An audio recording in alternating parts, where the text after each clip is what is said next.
Everything begins in a peaceful and cozy little village where, inside one of the homes, a family waits with great anticipation to discover which class the son will be blessed with, even though he doesn't seem nearly as excited as the rest. His little sister, however, is overjoyed, already certain that her brother Errol will receive the most powerful class of all. Their mother comments that, if that's true, he'll probably become very popular with the girls, but the jealous younger sister quickly argues that Errol is far too young to be thinking about such things. Their father adds that, at Errol's age, he himself was always surrounded by pretty girls, but none of this seems to impress his son, who remains distant from the conversation, even though the idea of being granted a class is also on his mind. In this world, the goddess blesses every human with a class upon reaching the age of 10. Along with it come the skills necessary to perform that role, which could range from being a mighty sorcerer to something as simple as a village baker. After the family gathering, the long-awaited day finally arrives.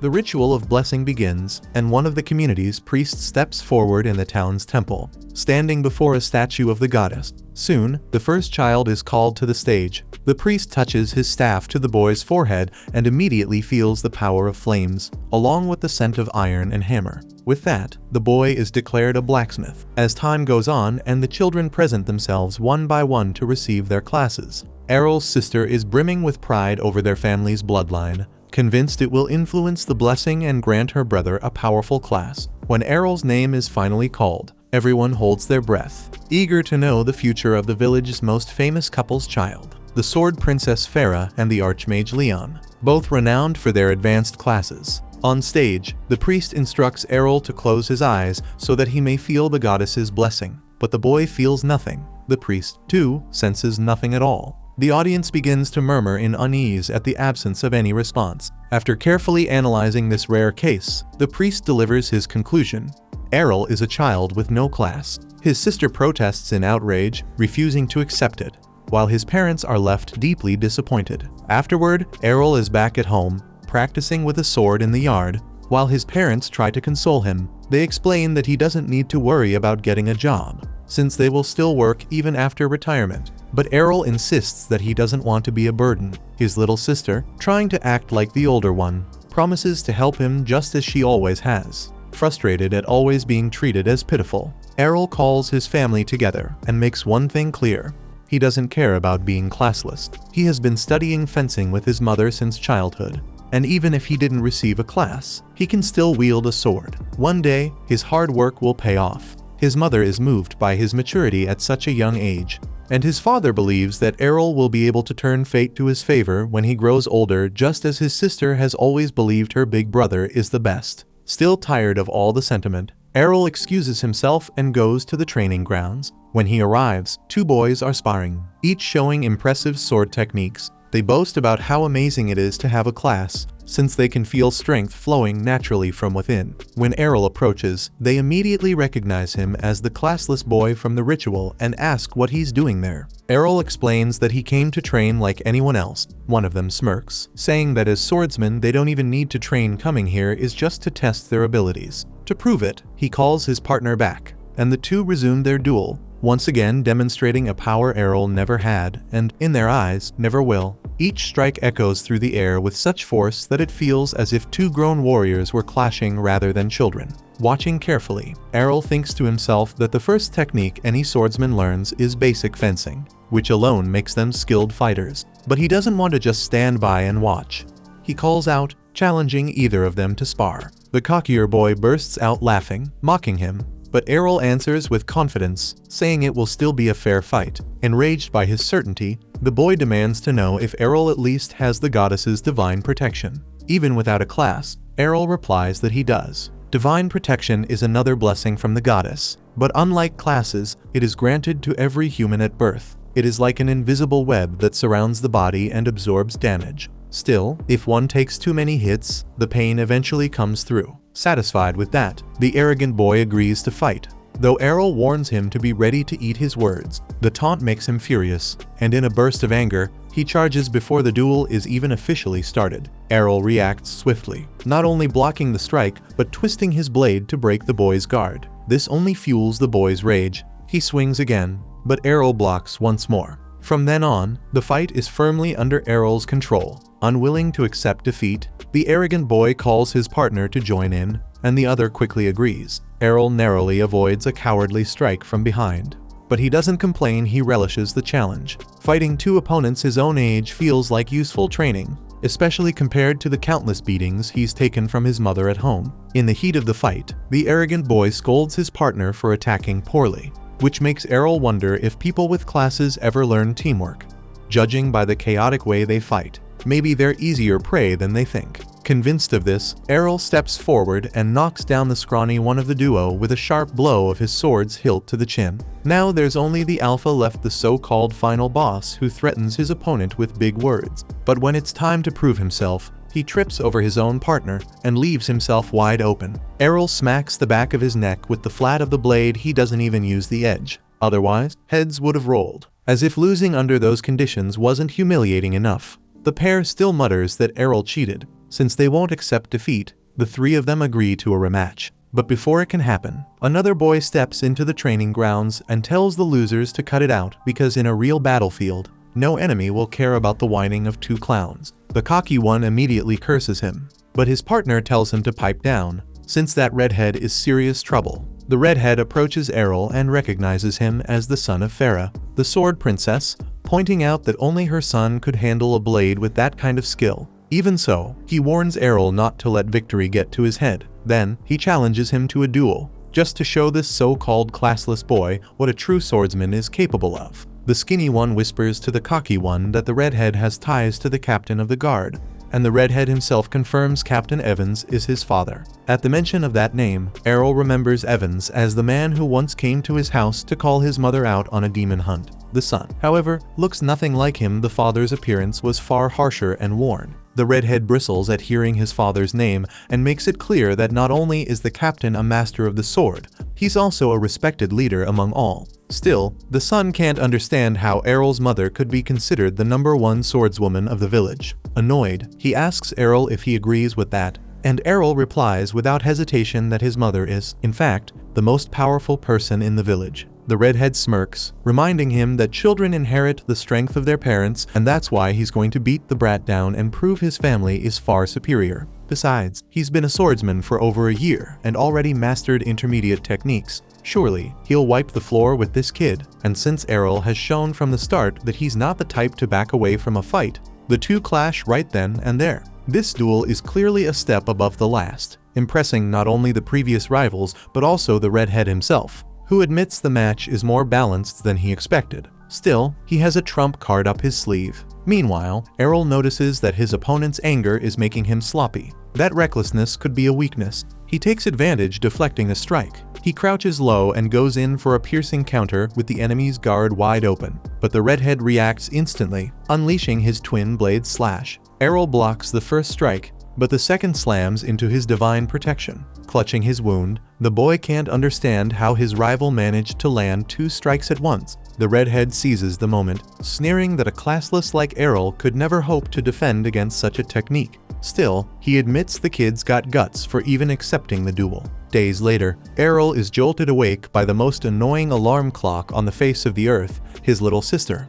Half asleep, he jumps up and accidentally headbutts her, which ends up being a kind of accidental revenge. At breakfast, she begs her big brother not to push himself so hard in training, because one day, she'll create a world where he can live in peace. Hearing that, Errol can't help but laugh warmly before heading out. After he leaves, she worries aloud he's been staying out late every day, coming home beaten and bruised from his relentless training. To calm her, Farah takes the girl to a chest full of broken swords, every one of them snapped during Errol's practice. In other words, the boy knows how to handle himself. Still, even reassured, his little sister promises to make the world a better place for him. Meanwhile, Errol dives into his daily training and shows he's mastered the twin blade slash. Turns out, he let himself take a beating just so he could study and learn the move. Right on cue, a goblin jumps out from the bushes to ambush him. Errol ends it swiftly using that very technique. But then, a deep, chilling roar echoes from within the forest.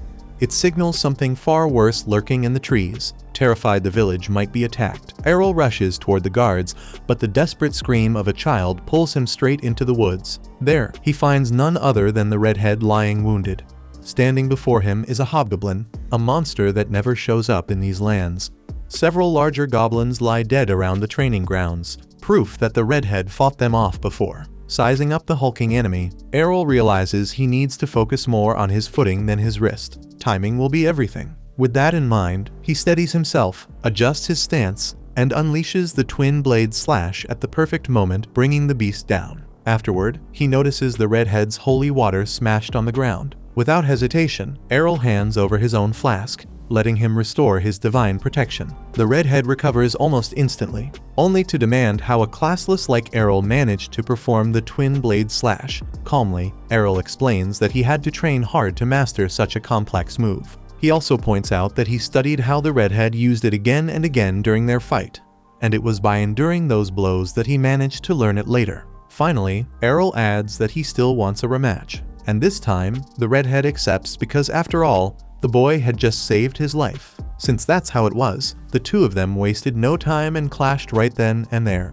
Right from the start, both unleashed the twin blade strike at the same time. But Errol's power carried one extra slash, so when two cuts from each fighter canceled each other out in the collision, that final strike broke through and landed squarely on target. The redhead scoffed, reminding him that the skill was called twin blades, not triplets. Errol just shrugged and explained that he didn't bother with such limiting details. What mattered, he said, was shaping a technique so it served you better in the heat of battle. The redhead wasn't about to accept a lecture from someone without a class. He raised his sword once more, recalling how he had learned fencing from his father, Captain Evans. Losing wasn't an option, not to anyone, and especially not to a boy who hadn't even been granted a class by the goddess. One way or another, he knew one thing for sure. He'd have to stay sharp against this opponent. And yet, even though he had sworn to watch out for that third slash of the twin blade, he fell for the same attack again and lost the duel. Breathing hard, he asked if Errol had gone easy on him in their last fight,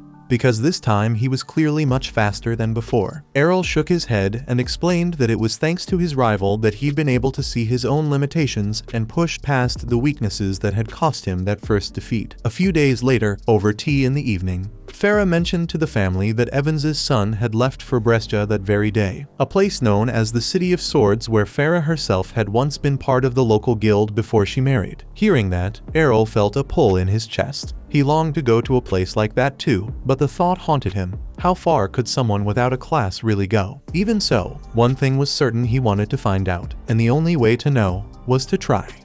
Speaking of Brescia, that's exactly where a group of travelers is arriving by carriage. Since it's the ideal city for anyone who carries a sword, the passengers can hardly hide their excitement. One woman in the group proudly declares herself a dual-blade swordswoman, while a young man beside her boasts that he's a barbarian. The woman invites him to form a party with her, but the man quickly makes it clear he has no patience for people who wear such ridiculous outfits into battle. She calmly explains that her class requires agility, so she has to wear as little as possible in order to move swiftly. One way or another, the argument between them is already heating up. But before things escalate further, the carriage is suddenly surrounded by orcs in an ambush. The driver, trying to keep things under control, politely asks the adventurers to put their skills to use. As if the horde wasn't enough, among them looms an orc king, a massive beast who clearly won't be easy to bring down. The barbarian knows full well it would take a squad to topple that monster, but the swordswoman, clutching her child, begs him to fight. Still, the man refuses, shoving the mother aside, and just like him, the dual-blade swordswoman abandons the carriage and flees. That's when the last passenger, a quiet young man who hasn't said a word until now, steps down from the vehicle and faces the enemy. As he charges forward, his hood falls back and the crowd realizes it's Errol. The others watch in stunned silence. His skill in battle is so extraordinary that it feels more like watching a performance than a fight. His speed, his technique, the way he moves through the orcs, it's less like a warrior fighting and more like an artist dancing through a deadly stage, cutting down enemies with unmatched grace. When he slips free from a ring of dozens of orcs, the driver no longer has any doubt. That counterattack is none other than the legendary Blade Dance, a technique belonging only to the Sword Princess class, even if only women are supposed to possess it. Finally, Errol faces the Orc King. In one blazing charge, he leaps at the beast just as it swings at him and drives his blade straight through the creature's skull. With victory behind him, he turns back to the driver and simply asks that they resume the journey. He wants to reach Brescia as soon as possible to train and become even stronger. The driver, still in awe, remarks that perhaps the young man is already strong enough. Meanwhile, the little boy from the carriage pipes up, asking what class such a powerful warrior belongs to. When Errol answers that he doesn't belong to any class at all, everyone is left speechless. 5 years earlier, Errol was training in the yard with his mother. After he executed a technique, she remarked that it looked just like the twin blade slash. He admitted it was, though she wasn't entirely sure. It was late, and she was too sleepy to tell whether she was awake or dreaming. Even so, she couldn't quite believe that her son, born without a class, could truly pull off such a powerful technique. Calmly, Errol explained that he had mastered it simply by practicing, that this was no dream, and that he intended to learn many more techniques the same way. He asked his mother to teach him a few sword princess abilities, so that once he had mastered them, he could travel to Brescia and discover how to make use of it all. Hearing this, his mother couldn't help but smile proudly, insisting that despite everything, her son was a true prodigy. And then Errol is brought back to the present. The driver announces that they've finally arrived in Brescia. As he enters the City of Swords, the boy is overwhelmed by the sheer number of swordsmen scattered everywhere, not to mention the countless advanced classes among them. He even finds it curious that the driver was able to recognize certain things about sword techniques that someone in his profession normally wouldn't. When asked, the man admits he's actually a holy knight, an advanced class. Fighting every day is exhausting, so sometimes he takes on carriage work just to clear his head. It's a life that Errol himself had never considered, though he admits it does sound like an interesting hobby. In any case, the driver advises him to start by joining a guild, since most swordsmen in Brescia make a living by winning battle tournaments, and you can only enter if you belong to a guild. Errol agrees, explaining that his goal is to face the strongest warriors around. But the Holy Knight warns him to tread carefully. Some guilds in that city are far more ruthless than they appear. After parting ways with the man, Errol wanders the streets and sees 2 armored warriors recruiting people for the cavalry, a noble guild made up of knights. Nearby, 2 women invite anyone with a blade to join the sword road. Even thieves and hunters are welcome. In the middle of it all, a girl sneaks up on Errol, but stumbles and falls when he abruptly changes direction. Though she's never seen him before, she acts as if she's been chasing him for ages, shoving a contract in his face and demanding he sign it to join her guild. Errol brushes her off and starts to walk away, but when she grabs his belt and refuses to let go, he can't help but point out that no one gets that desperate to recruit unless they're part of some rookie guild starving for members. The girl insists her group is actually famous, and what's more, if he joins, he'll even get the chance to go on a date with the beauty standing right in front of him. Errol flatly tells her he has no interest, growing irritated when he realizes she acts exactly like his sister, full of herself, even though she's flat as a board. Setting his annoyance aside, he asks which guild is considered the most powerful in the region. Though clearly offended at being ignored, she admits it's probably the Black Blade, boasting 8 rank a swordsman. Without wasting any time, and following the stranger's instructions, Errol arrives at a grand mansion. He introduces himself to the guard and declares his desire to join the Black Blade. The guard informs him that before anything else, he must take a test at the reception desk. So, Errol makes his way there and finds a line of candidates waiting to participate in the admission exam. Excited, he waits eagerly for his turn. When his moment finally comes, he's asked about his class and bursts of laughter echo from the attendant when he answers that he's classless. After all, this guild only accepts advanced swordsmen. The clerk promptly dismisses him. Errol insists, even asking them to make an exception, confident that he could pass the trial, but the man behind the desk simply shrugs. Rules are rules. Suddenly, an A-rank swordsman strides into the reception hall, stealing the attention of everyone present. The candidates watch in awe at the advanced warrior's presence. Errol, on the other hand, couldn't be further from that recognition. As a classless, he's left with no choice but to try his luck elsewhere. Yet no matter where he goes, he's immediately turned down, never given even the slightest chance to prove his abilities. After a pause to mourn his failure, he recalls the letter of recommendation his mother gave him. She had told him to deliver it to her old guild. They might give him a helping hand. Just then, the same annoying girl from before shows up again.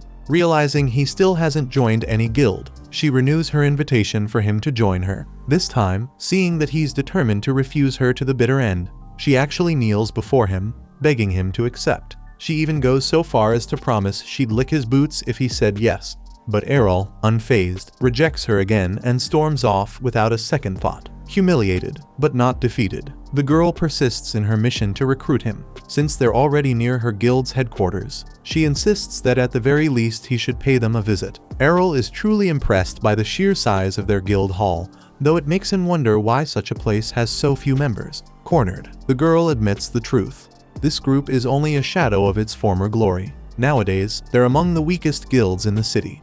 Still, she swears their golden days will return. For as long as the King of Two Swords leads them, Dragon Fang will never die. That name makes Errol pause. His mother had once told him her guild was led by none other than the King of Two Swords himself, who had named the clan after one of his techniques, Dragon Fang. Realizing this was his mother's guild, Errol finally decides to join. He's led into a chamber, where the girl asks him to sit. There, slouched in a chair, is her father.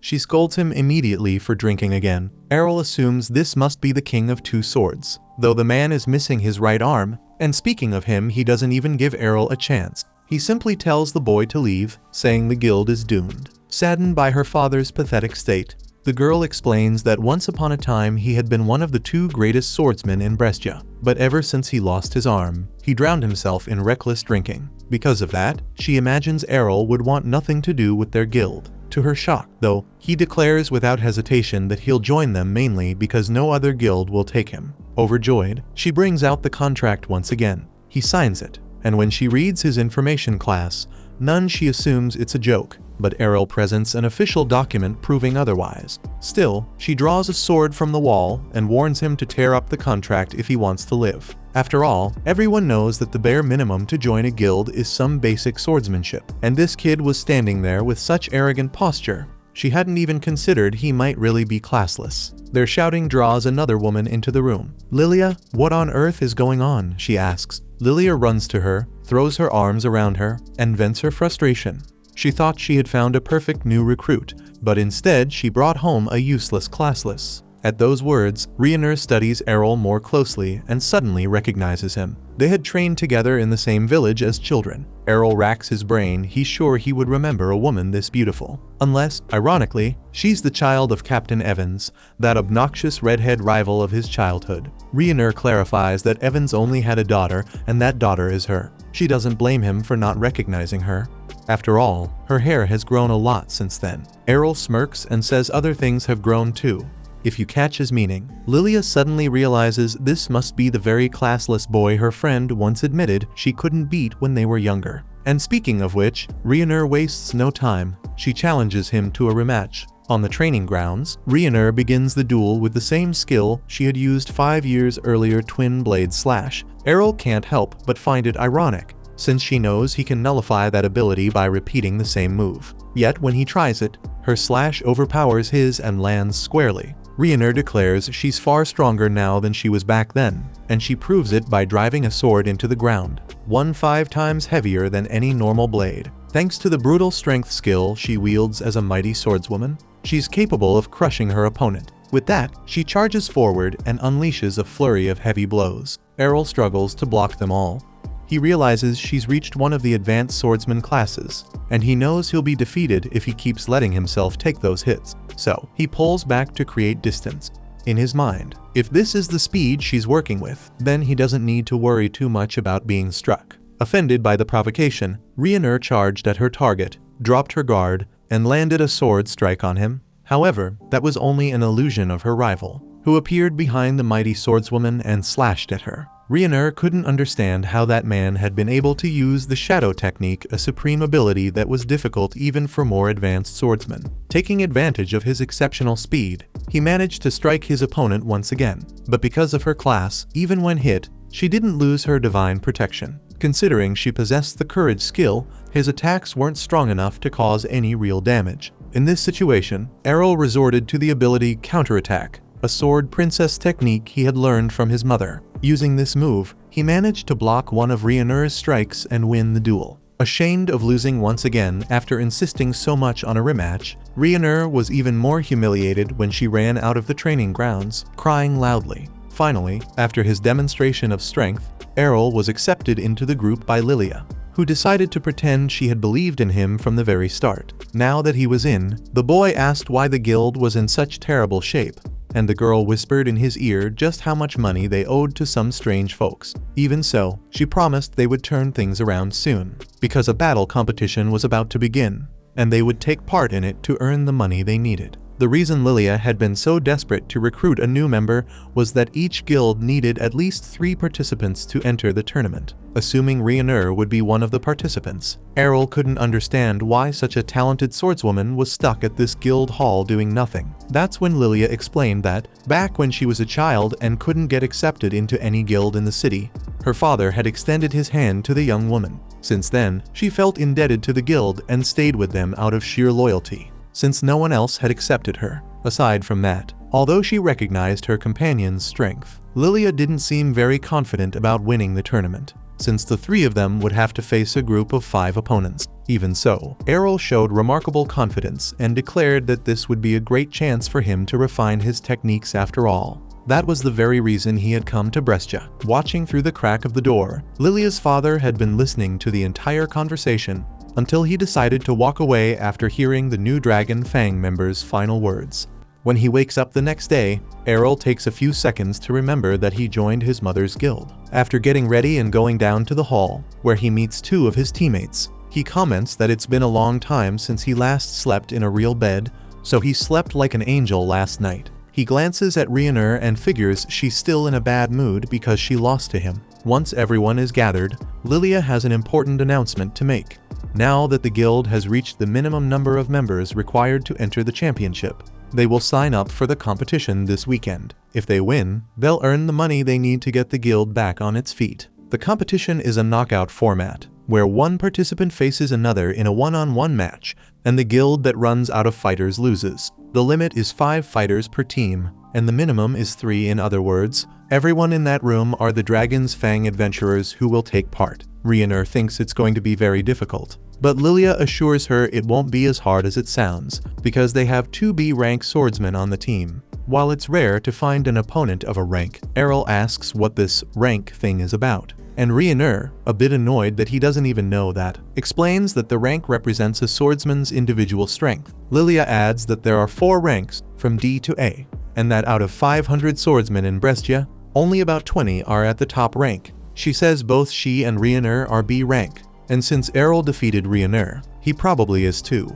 If they don't face any A ranks in the tournament, they can definitely take the title. The matchups will be announced at the Coliseum soon, so Lilia decides to go there now to see who they'll be facing. After the girl leaves, Rionur goes out to train, and Errol calls her by her name in a casual way, which irritates her. Ignoring her annoyance, he asks what other abilities she has besides brute strength. Reluctantly, the woman reveals that she possesses courage, which reduces divine protection consumption. Wanting to learn that technique, Errol stands up, grabs the girl's hand, and asks her to beat him up with her sword. Rionur refuses, but the guy insists that this is their chance to get closer. Imagining the situation, the swordswoman doesn't understand how that could bring them closer. So, realizing he didn't explain it properly, Errol tells her he needs to take hits in order to recreate the state of courage, that is, the ability to endure more damage, since the way to train it is by taking blows without using divine protection. Rionur takes offense, saying that abilities are blessings from the goddess and can't be learned or bought.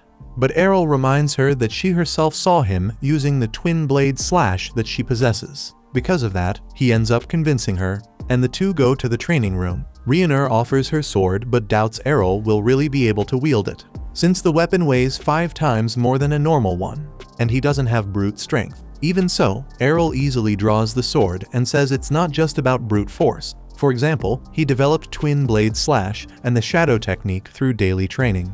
And the fact that he's lifting such a heavy sword should be proof that perseverance beats talent. If effort means nothing, Rionur admits with frustration that she's just an ordinary swordswoman. Either way, she agrees to train him, as long as he doesn't cry during it because she won't go easy. Errol replies that he feels great having such a strong woman in the same group, so the girl hits him with the sheath. Meanwhile, Lilia arrives back at the guild headquarters, running like crazy. When she finds her friends, she delivers the bad news she just found out at the Coliseum.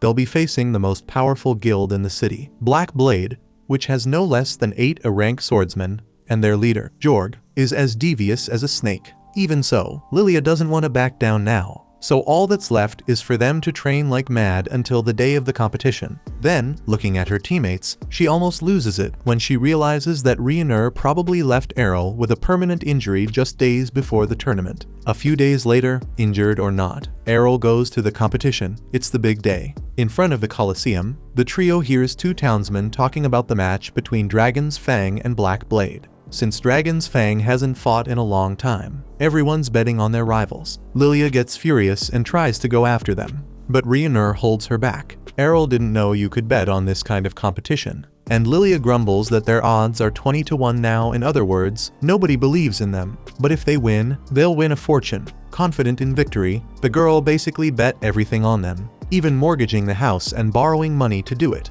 If they win, Dragon's Fang will become extremely rich and never again be called a failed guild. Ryunur points out that things will get even worse if they lose, but Lilia is so obsessed that she promises to go on a wild quest for glory on the battlefield to restore the guild's former fame. Hearing their conversation, a man laughs, amused by the way the girl defends her father's guild. Lilia frowns when she realizes it's Jorg himself, the leader of Black Blade. Jorg comments that the rivals even recruited a classless guy to their team, and, ironically, says he's not there to mock them but to support them, since it's sad to see his old rival doing so poorly. In fact, he says, that's why he arranged this match between their two guilds. It'll be a great chance for Lilia and her dear Dragon's Fang to make a lot of money by winning the fight. All she has to do is defeat the several rank swordsmen waiting on the other side of the ring. The leader of the Black Blade lets out a laugh as he says that, but his opponent insists that she's going to win. In the end, the man mockingly praises the girl's bravery and warns that he'll see for himself how much courage she really has once the fight begins.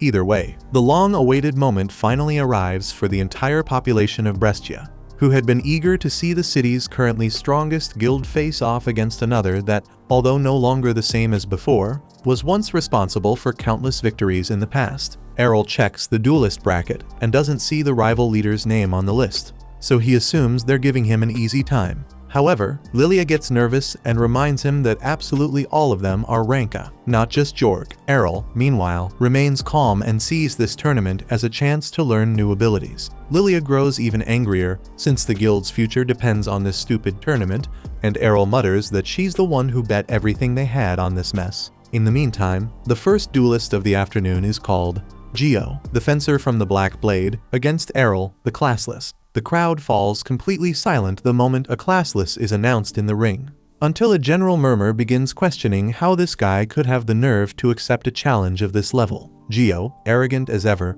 grumbles that he shouldn't have to face someone so weak, being rank A, and that he'd rather 1,000 times be having fun with the girls from the rival group. Still, he's not the one who chooses the duels.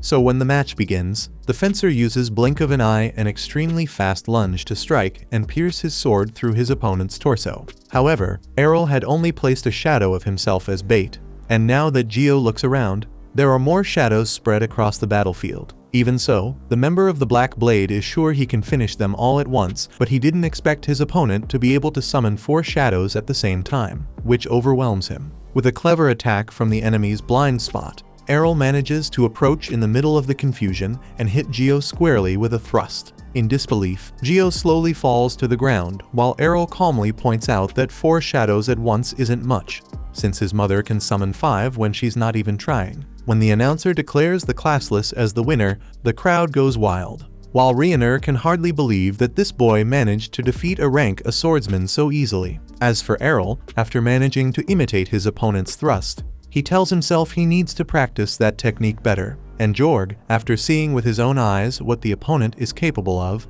loses that mocking look on his face. In his next duel, after being attacked fiercely and managing to gain some distance from his opponent, Errol launches the twin blade slash and defeats another rank A. Then, facing an extremely fast fighter who uses kicks as a surprise element, Errol relies on his shadows to stay untouched and fool his opponent, once again winning the match with a quick attack from behind. After that, Ryunur doesn't even know what to say about what she's seeing. Lilia, on the other hand, gets excited at the possibility that Errol might beat everyone, since she personally wouldn't stand a chance against those guys. Next, Errol faces his 4th opponent, who, besides having a huge shield that keeps him well protected, has an extremely high natural defense, making his divine protection resemble an almost impenetrable armor. Even so, the Dragon Fang fighter stays focused on the battle, because since he can't break through that divine protection all at once, he'll have to hit the man repeatedly to wear it down little by little.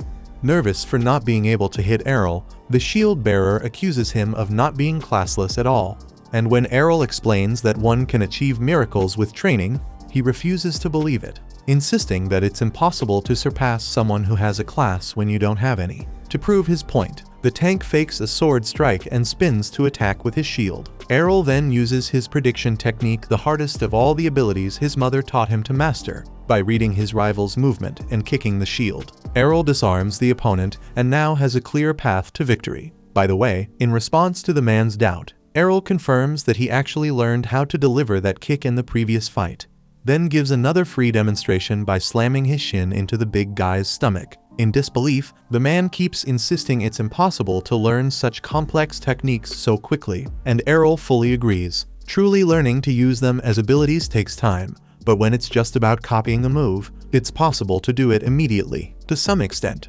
Speaking of which, Errol picks up the rival's shield from the ground and, combining the blink of an eye charge with this new weapon, delivers a powerful shield blow that defeats his target and ends the fight, with yet another duel ending without the Dragon Fang member even being touched. The audience starts accusing Errol of lying about being classless. In response to the accusations, the committee organizing the championship decides to reveal the competitor's class record for everyone to see, using a crystal orb that identifies the class contained in the participant's record. The organization proves to the public that Errol truly doesn't belong to any class.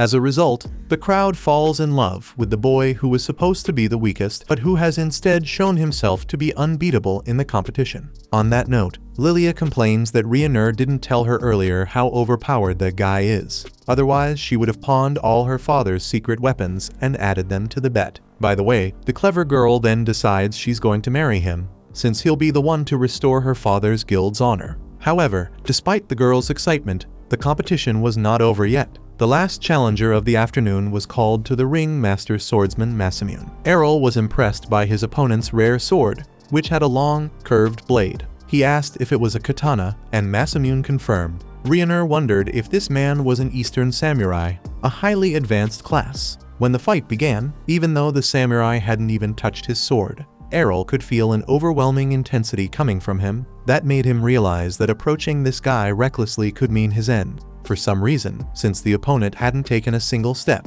Masamune decided to reveal his strategy to lure Errol in and finish the duel with the death strike. Hearing that, Errol took a few steps forward. He didn't want to stay stuck in that standoff, and besides, he was eager to learn the samurai's deadly move. The Black Blade said it was impossible, since the moment he used the strike, Errol would already be lying on the ground. Even so, the classless boy trusted his speed and kept moving forward, while his opponent still hadn't drawn his sword. That made Errol wonder if the death strike came straight from the sheath. This stalemate caused great hesitation in the boy, who didn't know whether to use his shadows after all. The target was extremely focused, and there was a risk he'd recognize the real Errol. Even so, the Dragon Fang kept advancing, and when he reached a proper distance, Masamune answered with an EI slash. But to his surprise, Errol managed to move faster than the sword and avoided the attack. Although Masamune was the fastest swordsman he had ever seen in this city, the classless one had been trained by someone even faster. With that, he counterattacked with the storm thrust, a furious sequence of piercing strikes that hit the samurai's back, thus ending the duel and the tournament. Lilia was amazed as she witnessed the most lethal move of the Sword Princess class. While the announcer declared the victory of the Dragon Fang Guild, the audience went crazy after all. Everyone had bet on the Black Blade, while Lilia and Rionur, on the other hand, hugged each other when they realized they were now rich. After Errol left the ring, Lilia tried to give her friend a big hug, but out of habit, he dodged with his usual speed, making the girl crash onto the floor. Beside her, Rionur had also been ready to hug him, but quickly pretended that wasn't the case. Noticing her melons, Errol jokingly suggested that she should take off her armor if she really wanted to hug someone. Lilia, in turn, made it clear that she wouldn't mind taking everything off. But when she tried to hug the guy again, she ended up on the floor once more. Meanwhile, watching Errol from afar, Jorg promised he wouldn't let this slide. The winning clan, which had nothing to do with that mess, goes back home to celebrate their victory with a small banquet filled with drinks, as if asking for something trivial. Lilia starts nagging Errol to marry her, since, according to her, she's an older woman ready to satisfy the young man's desires. Out of patience with that chatter, Errol replies that he'd rather marry someone like Rhaenyra. Offended and embarrassed, Rhaenyra tells him to come up with a better lie if he's just trying to mess with Lilia. Then Errol asks why she thinks he's lying. She answers that it's because everyone has always said she looks more like a man, since she's always training with her sword all the time. Besides, she feels she doesn't have any truly feminine charms. Looking at his comrade's heaving chest, Errol disagrees. Be that as it may, the warrior says her mission is to become the best swordswoman possible, meaning she has no time to act like a lady. Seeing that her friend doesn't know how to use the best weapon in her arsenal, Lilia realizes she has no competition. She then strokes Errol's thigh and asks to give him a nice, relaxing massage. Immediately, Rhaenyra becomes even more embarrassed and yells that such a thing is utterly indecent. But mocking as always, Errol says he'd rather have a massage from Rhaenyra. Later, during training, the man from the clan forgets the massage talk and goes through his daily self-inflicted torture to learn the skills he wants. When someone asks if he isn't going crazy from taking so many hits, Errol explains that only by being pushed to the brink of death will he be able to master the technique of courage, and he wouldn't be able to achieve that without the help of a capable and trustworthy comrade. On the other hand, someone in the clan doesn't really understand the reason for this training. Fed up with that senseless beating, especially after a few drinks, Lilia's father shows up to ask if the boy is training like that to vent his frustration for losing the tournament. His daughter says they beat the Black Blade, but not believing her, the father assumes they must have sent only rookies to that competition. When the girl tells him all their opponents were rank A and that Errol defeated them, the man looks at the classless boy and wonders if he's really that strong. Anyway, when Lilia says she earned a fortune by betting on the tournament and will be able to rebuild the clan, he doesn't believe it at all and acts as if she should just give up. After all, if Errol is as strong as she says, soon he'll be recruited by a stronger guild, leaving Dragon Fang behind again. Lilia promises that won't happen, since she's going to marry Errol. The boy, of course, denies it again, but even though he admits Lilia is an idiot, he also says she's much better than the losers who just give up and do nothing. Then he asks when her father will stop whining and start acting his age, since he still has one arm left. Hearing that, Lilia's father gets furious, grabs the boy by the collar with his remaining arm, and says that a dual swordsman who can't hold two swords is left with nothing but a handful of useless skills. Ironically, Errol replies that he understands the man, since he himself is classless and has no skills at all. When the man lets go of him and leaves, Errol admits that the guy is actually quite strong despite everything, and that it's a waste he's still not fighting. Lilia thanks Errol for the way he spoke to her father, saying that situation should give him a shake. Rhaenyra comments that Rod is a great person who just needs to rediscover his passion, and soon he'll be back in action. Errol thinks he could learn a few things from a dual swordsman, but since her father isn't in shape yet, Lilia suggests they go to a dungeon. When Errol says he doesn't know what that is, the girls explain that there's a huge dungeon underground in this city, a place full of traps and monsters. Errol gets excited right away, while Rhaenyra says she'd love to get more experience to compete in the God Sword Cup, the biggest tournament in the city, which determines who the supreme swordsman is. Thinking Errol wants to take part, Lilia gives him a registration form, but he realizes it's actually a marriage certificate, tears it up, and then puts Lilia in a chokehold in revenge. Meanwhile, Jorg had ordered a subordinate to magically spy on Dragon Fang, so he finds out they're going to the dungeon the next day. He prepares an ambush and plans to make it look like just another dungeon accident. The next morning, Lilia goes to Errol's bed in her pajamas to give him a good morning kiss, but the boy wakes up and holds her head away to keep her back. Furious, the woman demands to know how he can reject a beautiful maiden like her, who's been practicing throwing herself at his feet. Out of patience, the man ties her to the bed and leaves her talking to herself. Then he knocks on Rhaenyra's door, and when he's allowed in, he's about to ask her for something until he notices she's still asleep, talking as if she were speaking to her father, proudly saying she's a power swordswoman like him. Errol laughs at how much of a daddy's girl she is, while Rod shows up at the boy's room because of all the noise and starts arguing with his daughter, who's tied to another man's bed wearing only her sleepwear. Later, the trio arrives at the entrance to the city's dungeon. Errol thought the place would look more like a dark cave, but there are tons of people there. Ryunur explains it's because the God Sword Cup is coming up, and everyone wants to be ready. Soon, the group arrives at a teleportation device that can take a person to any floor of the labyrinth they want, as long as they have already been there before. Lilia, for example, could only go down to the 12th floor, while Ryunur could go straight to the 14th. Errol cannot use the teleport, since he has not been physically in any level of the dungeon. Therefore, Lilia offers to take him through the shortcuts until they reach the more difficult floors, while Ryunur goes on her own and waits for them to arrive. That said, Lilia drags the man into the dungeon, but he makes it clear that he would rather go with Ryunur. In the end, the three of them end up entering together, and right at the entrance, they come across two monsters known as living armors. Right from the start, Errol is almost surprised by the speed of the creatures, since they wear heavy armor. However, the human believes that they are no match for him, so he decapitates the enemy and imagines he has won the duel. Nevertheless, the living armor returns to combat even without a head. Ryunur explains that these things are moved by the magical energy of the cave and do not feel pain, so the classless man cuts the enemy's legs and immobilizes it. When Ryunur defeats the second one, the boy notices that the living armors have stopped moving, so his companion explains that soon they will regenerate and fight again. Errol states that this is perfect for training. Lilia points out that the fight was way too easy, and the boy is forced to note that she did absolutely nothing. While the girl justifies herself saying that her partners were too quick on the trigger,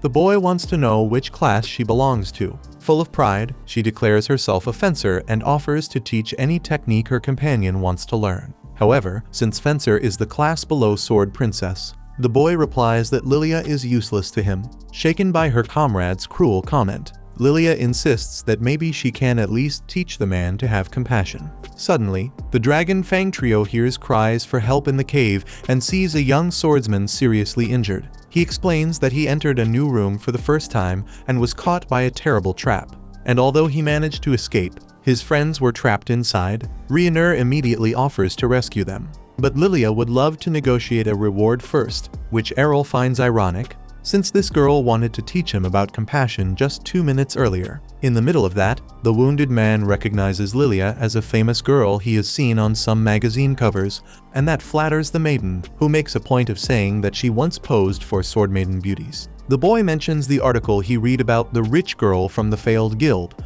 but that ends up enraging the girl. Seeing that he will not win Lilia over with flattery, the man gives her a bag of money, and then the woman finally agrees to go after his companions. Errol goes with them, of course, but something about that guy makes him suspicious, especially the way the man is bleeding. When Errol lost that much blood, he could barely move without a lot of holy water nearby, so he assumes that this swordsman's wounds are fake. Anyway, the classless man prefers to stay quiet, as he is sure this will be fun. Further ahead, they reach the entrance to the hidden room. The supposedly wounded boy presses a few bricks on the wall, which triggers a secret opening that gives access to the place. However, the man's friends are not inside, which puts Errol on alert. On the other hand, Lilia sees a gold coin next to a pool of blood and runs to grab it, which ends up activating a teleport trap. The swindler mocks that Lilia is as petty as the rumors say, then closes the entrance and apologizes for what he is about to do. After all, it is just his job. However, to his surprise, the trap spreads until it reaches him,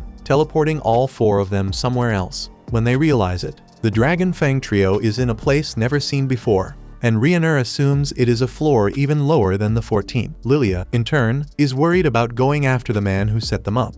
But as she stands up, she ends up kicking the gold coin, which rolls to the center of the room and starts emitting an intense light.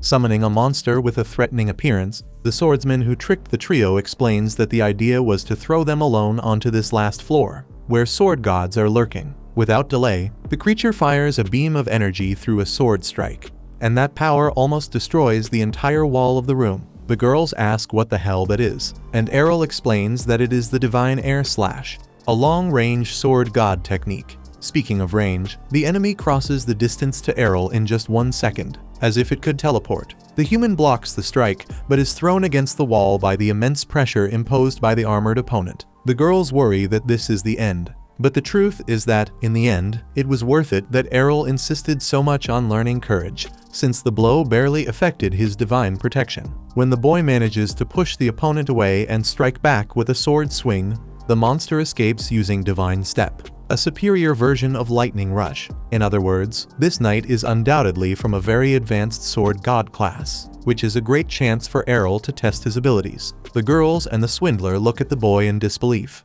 while Errol quickly charges forward, replicating Divine Step and starting a sequence of fast attacks. The knight responds with a skill that throws everyone to the ground with the weight of gravity, except for Errol, who remains standing. The classless man remembers when one day he was trained by his mother precisely against that kind of technique. At the time, she was surprised that he managed to stay on his feet. According to the woman, after freezing the opponent with Divine Presence, you must strike them with Infinite Break, that high-speed slashing attack. Knowing he was the one who would serve as a punching bag, the son asked his mother to control the strength of her ability, something she doesn't know how to do. After promising she would try, the sword princess attacked with overwhelming power. Thinking about it now, the man thanks his mother for having taught him in the most rigorous way possible, because today Errol is able to move under the pressure of Divine Presence. Without delay, the human picks up the gold coin from the floor and cuts it in half, then attacks with Infinite Break, but before reaching his opponent, he destroys himself. While the winner drinks holy water to recover, the girls ask how he can use that sword god ability, since they have never seen anyone from that class in their entire lives. Errol then reveals that his mother was actually a goddess of the sword and was only pretending to be a princess of the sword because she hates attracting attention. With that said, another teleportation spell appears in the room, allowing the swordsman to leave. Lilia even calls the guy who had tricked them to go as well. He thought he would be punished for what he did, but since Errol seems satisfied with the fight he had, the girl decides to let it slide. Meanwhile, in a tavern, Rod reflects on Errol's words back in the training room when he said the man still had one arm left. Suddenly, he hears the loud conversation of the group of the boy who had tricked Dragon Fang in the dungeon. They were boasting about having made easy money from some fools, and when it came to their partner Deal, who had almost died on that mission, they just laughed since they had expanded the range of the teleport trap on purpose to throw him in and keep a larger share of the profit. Then, when one of the bandits mocks the ridiculous end of the Dragon Fang Guild, Rod stands up from his chair and asks to hear a bit more of that interesting story. He is quickly recognized as the founder of Dragon Fang. He throws a punch that smashes the boy's table and demands to know what those frauds did to his daughter. In the middle of that, Jorg arrives, accusing Rod of always being loud and troublesome. Knowing what kind of man he is, Rod accuses him of having plotted all this.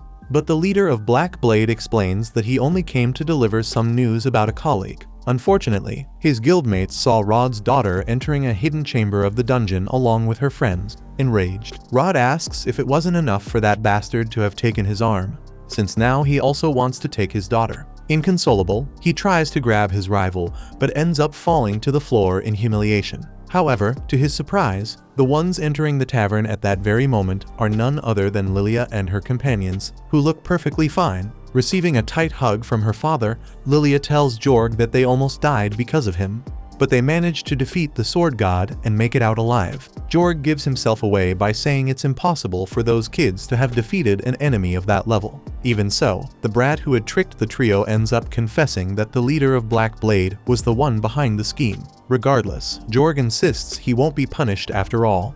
The law says everyone is responsible for their own safety inside the dungeon. On the other hand, as he walks away from his enemies, he destroys everything around him out of anger for not having killed those brats. The sword princess has vanished, and he defeated the king of two swords, which practically put the crown of strongest guild on his head. But now, he has to compete with some classless guy capable of going head to head with a mere sword god, meaning he'll once again live in the shadow of other prodigies. Feeling the human's wrath, a dark sword resting in the room decides to grant Jorg a wish. Sometime later, while watching the preliminaries of the God Sword Cup, Lilia grumbles that she'll be left out of the main event for yet another year. After all, she ended up in the same bracket as Errol, and there's no way she's not getting crushed. Errol shows up, surprised there are even preliminaries in this tournament, and Rioner explains that too many people signed up, so the main event is reserved for the winners of each qualifying block. Hearing that, Errol tells his friend not to be too upset after all. Just making it this far is already an achievement for someone at her level. Lilia doesn't find that very comforting, though.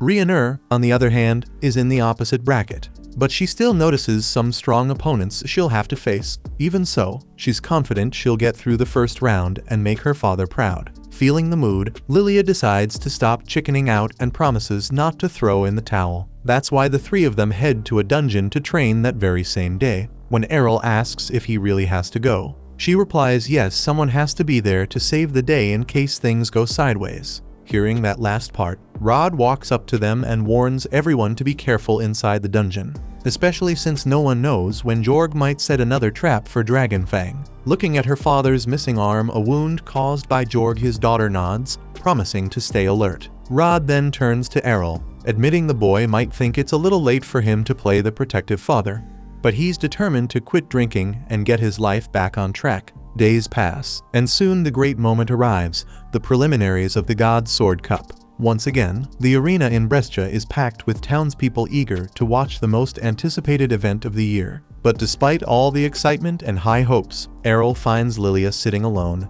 upset after losing and being knocked out of the competition. He feels bad for her, he'd really wanted to face her later on, but she scoffs, saying she's not buying any of his consolation talk. Still, she points out that the next match is the final round, and since Errol is still standing, he'd better keep his guard up at all times. His opponent has some very unique abilities and deserves his full attention. Errol insists he's seen it all in the dungeon, but Lilia reminds him that everything he's faced so far were just swordsman techniques. His new opponent's moves, on the other hand, come from her class, a magic swordsman, who can enchant her own blade with spells. Errol finds it strange that they'd let a mage enter a sword fighting competition, but Lilia explains that the class doesn't matter, the only requirement is being registered with a guild. Fair enough, he admits. He's got no class at all, and he's still in the tournament. Just then, the announcer calls the next contestants to the arena. Errol meets his opponent, the magic swordsman herself. Before the fight even starts, she makes it clear that her class is perfectly legitimate and fair.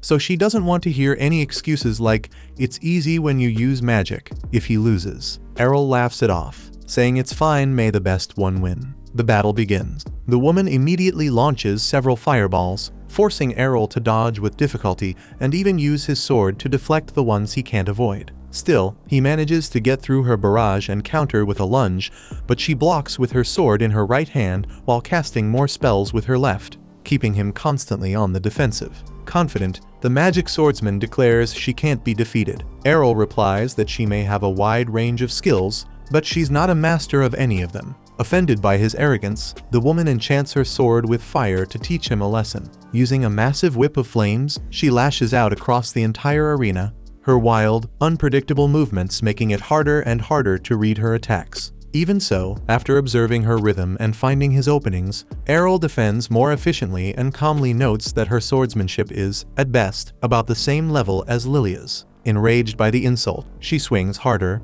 but Errol responds with twin blade slash, unleashing a gust of wind strong enough to snuff out the fire coating her sword. Then, with lightning rush, he closes the distance in a flash and knocks her out cold with a blow to the neck. Thanking her for showing him another interesting technique, Errol sheathes his sword as the announcer proclaims him the winner of the fourth bracket. Maybe, he thinks, with the right kind of training, he could even learn to use magic someday. A few days later, Lilia tries to wake her father up to go watch Errol in the main event, but the man refuses to get out of bed. She reminds him that guilds with members in the final rounds get the best seats in the stands, but when that doesn't work, she teases him, asking if he's scared of Jorg. That does the trick. Rod bolts upright, shouting for her to shut her mouth. He mentions he picked up his sword yesterday and realized it's so rusty he'd have trouble winning the God's Sword Cup himself. Annoyed by his fake humility, Lilia snaps back, asking if he even knows how it feels for people who can't even qualify for the main event.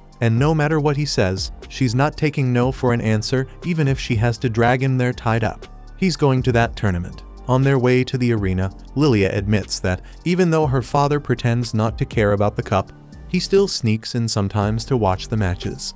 She recalls one day, while training with Rionur, Rod disarmed his student during a spar and told her that, even though she still had a long way to go, she was improving every day and should keep pushing forward. In other words, her master loves seeing his pupils rise through the ranks. There's no way he'd miss seeing Rionur compete in the most important championship in town. Smiling, Rod replies that his daughter is just like her mother. Meanwhile, while waiting for her turn to fight, Ryunur looks a little tense, so much that Errol notices it and goes to see how she's doing. She admits she's nervous. After all, this tournament is very important for any swordsman. Besides, in the main event, you can't know who you'll face until the time comes, which makes her even more anxious, since it's impossible to plan a strategy. Errol jokes that the girl is just afraid of facing him in the next round. So Ryunur tries to punch him in the face, which he easily blocks. In the middle of that, the next competitors to enter the arena are announced. Last year's champion, the Sword Emperor, Jorg against the classless one, Errol. When she sees her partner stand up to go, Ryunur impulsively grabs his hand and wishes him luck. When the boy steps into the arena, Lilia appears close to him in the stands and tells him to kick that miserable snake's ass. Speaking of snake, when Errol looks at his opponent's appearance, he sees that Jorg is in a beast-like transformation, almost feral, with a horn on his forehead. Noticing the sword the enemy is holding, Rod tells Errol to stay far away from him, because he's holding the worst weapon imaginable. Lilia asks what he means, and her father explains that this sword contains a powerful demon sealed inside it. Surprised that someone recognized the weapon, Jorg asks if Rod belongs to the Imperial Court, and Lilia is confused because that man doesn't seem to recognize her father. To Rod, that makes it clear that Jorg has been possessed by the demon, since, according to legend, the weapon that the god of the blade used to defeat the demon was cursed, and for that very reason, it should be kept under strong guard in the royal repository. With a smile on his face, the demon confirms that he broke the seal that kept him trapped inside the sword. He waited hundreds of years, until everyone who remembered that legend had died, and the story was forgotten. The monster knew that one day someone would seek his power, so all he had to do was be patient and wait to be released. His name is Duagelda, and he is ready to once again bring chaos wherever he goes. Ryunur rushes into the arena when she remembers that Duagelda is a demon once summoned by an evil entity in ancient times. In fact, the crowd in the stands also seems to recall the story, even though everyone thought it was only a myth. When the truth is revealed before their eyes, despair can be seen in each person's gaze, and soon the stands, once full of excited citizens, begin to empty as the terrified crowd flees. The fear coming from humans sounds like music to the demon's ears, but that alone isn't enough to make up for all the boredom he endured through the years. To increase the people's suffering, Duagelda summons a magic circle that expands and, through a dark miasma, forms a magical shield surrounding the arena, preventing anyone from leaving. Thrilled to have trapped the humans inside like rats, the entity can't wait to do whatever he wants with them. Even so, not everyone reacts to his presence with fear. In front of him, for instance, stands a young human who dares to challenge his supreme power. In response, Errol says he brought his sword because he's confident he can defeat the demon. Duagelda doesn't understand what he's talking about, so Errol reminds him that a long time ago the demon was defeated by the god of the blade, therefore, he's not invincible. The enemy admits that's true, but from the memories of the human he once possessed, Duagelda can say that the god of the blade is no longer among the living, which means there is no living being capable of defeating him now. To that, Errol corrects the opponent on 2 points. First, the god of the blade still exists, she's his mother, though he doesn't reveal that. Second, even if he isn't the god of the blade, Errol can defeat Duagelda. The demon laughs at this absurdity, but Errol charges forward to prove him wrong. With incredible speed, he almost hits the enemy, who has to turn quickly to block the strike. A fight between the two begins, and Duagelda is impressed that this kid just used the divine step, a technique that only the god of the blade possesses. Even so, no matter how fierce the human's attacks are, Duagelda reminds himself that he's possessing the body of the Sword Emperor, and it won't be just any attack that can kill him. Confident of victory, the demon leaps toward his opponent and slashes his shoulder. The powerful blow slams Errol into the ground with tremendous force, and the fall brings a smile to the demon's face. However, that smile fades when Errol simply gets back up, completely unharmed, with the cursed sword still stuck in his shoulder. The human explains that training with Ryunur paid off after all. His courage technique has been absorbing incredible amounts of damage. With that said, displaying advanced techniques of a higher class, Errol unleashes Infinite Break, delivering a vast and powerful series of strikes that begin to overload the enemy's defense. Once his guard is broken, Duagelda remembers that this skill was used by the former god of the blade, which makes him believe that this boy is the god himself. Errol denies it and reaffirms that he's just a mere classless one. Then, he strikes with his sword, sending Duagelda violently flying upward and crashing down hard.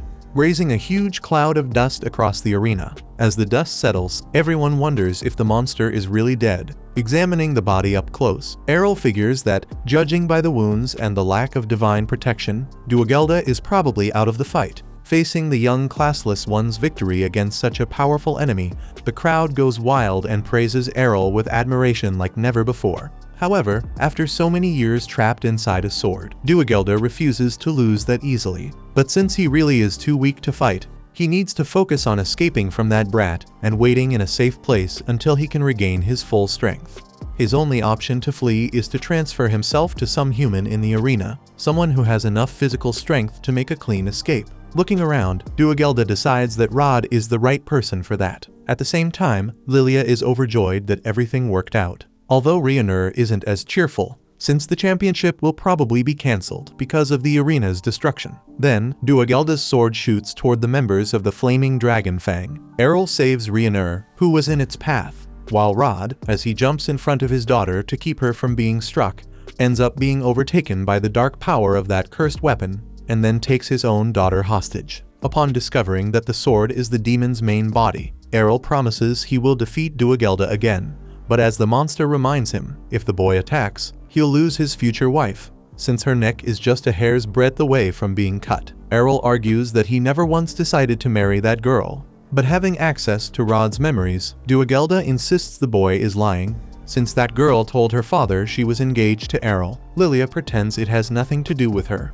while Errol decides to kill them both at once and put an end to this nonsense. Seeing that the guy doesn't care in the slightest about the life of that hostage, Duagelda demands an explanation. Then Lilia blurts out that she isn't Errol's fiancée at all, that it's all just a fantasy from her messed up mind. Even so, she begs for her life, but Errol states that the demon can't kill Lilia, even if he wants to. Duagelda finds that ridiculous. However, little by little, he starts losing part of his control over Rod's body, and it becomes clear that the King of Two Swords is fighting against the monster's possession, managing to lift his arm and thus free his daughter. Rionur doesn't understand how that's possible, so Errol observes that, unlike Jorg, Rod's body barely changed when it was possessed, which makes it clear how resistant he is to the invasion. By the way, with great effort, Rod admits that he would have given in to the power of Duagelda's sword if he had been tempted a few days earlier.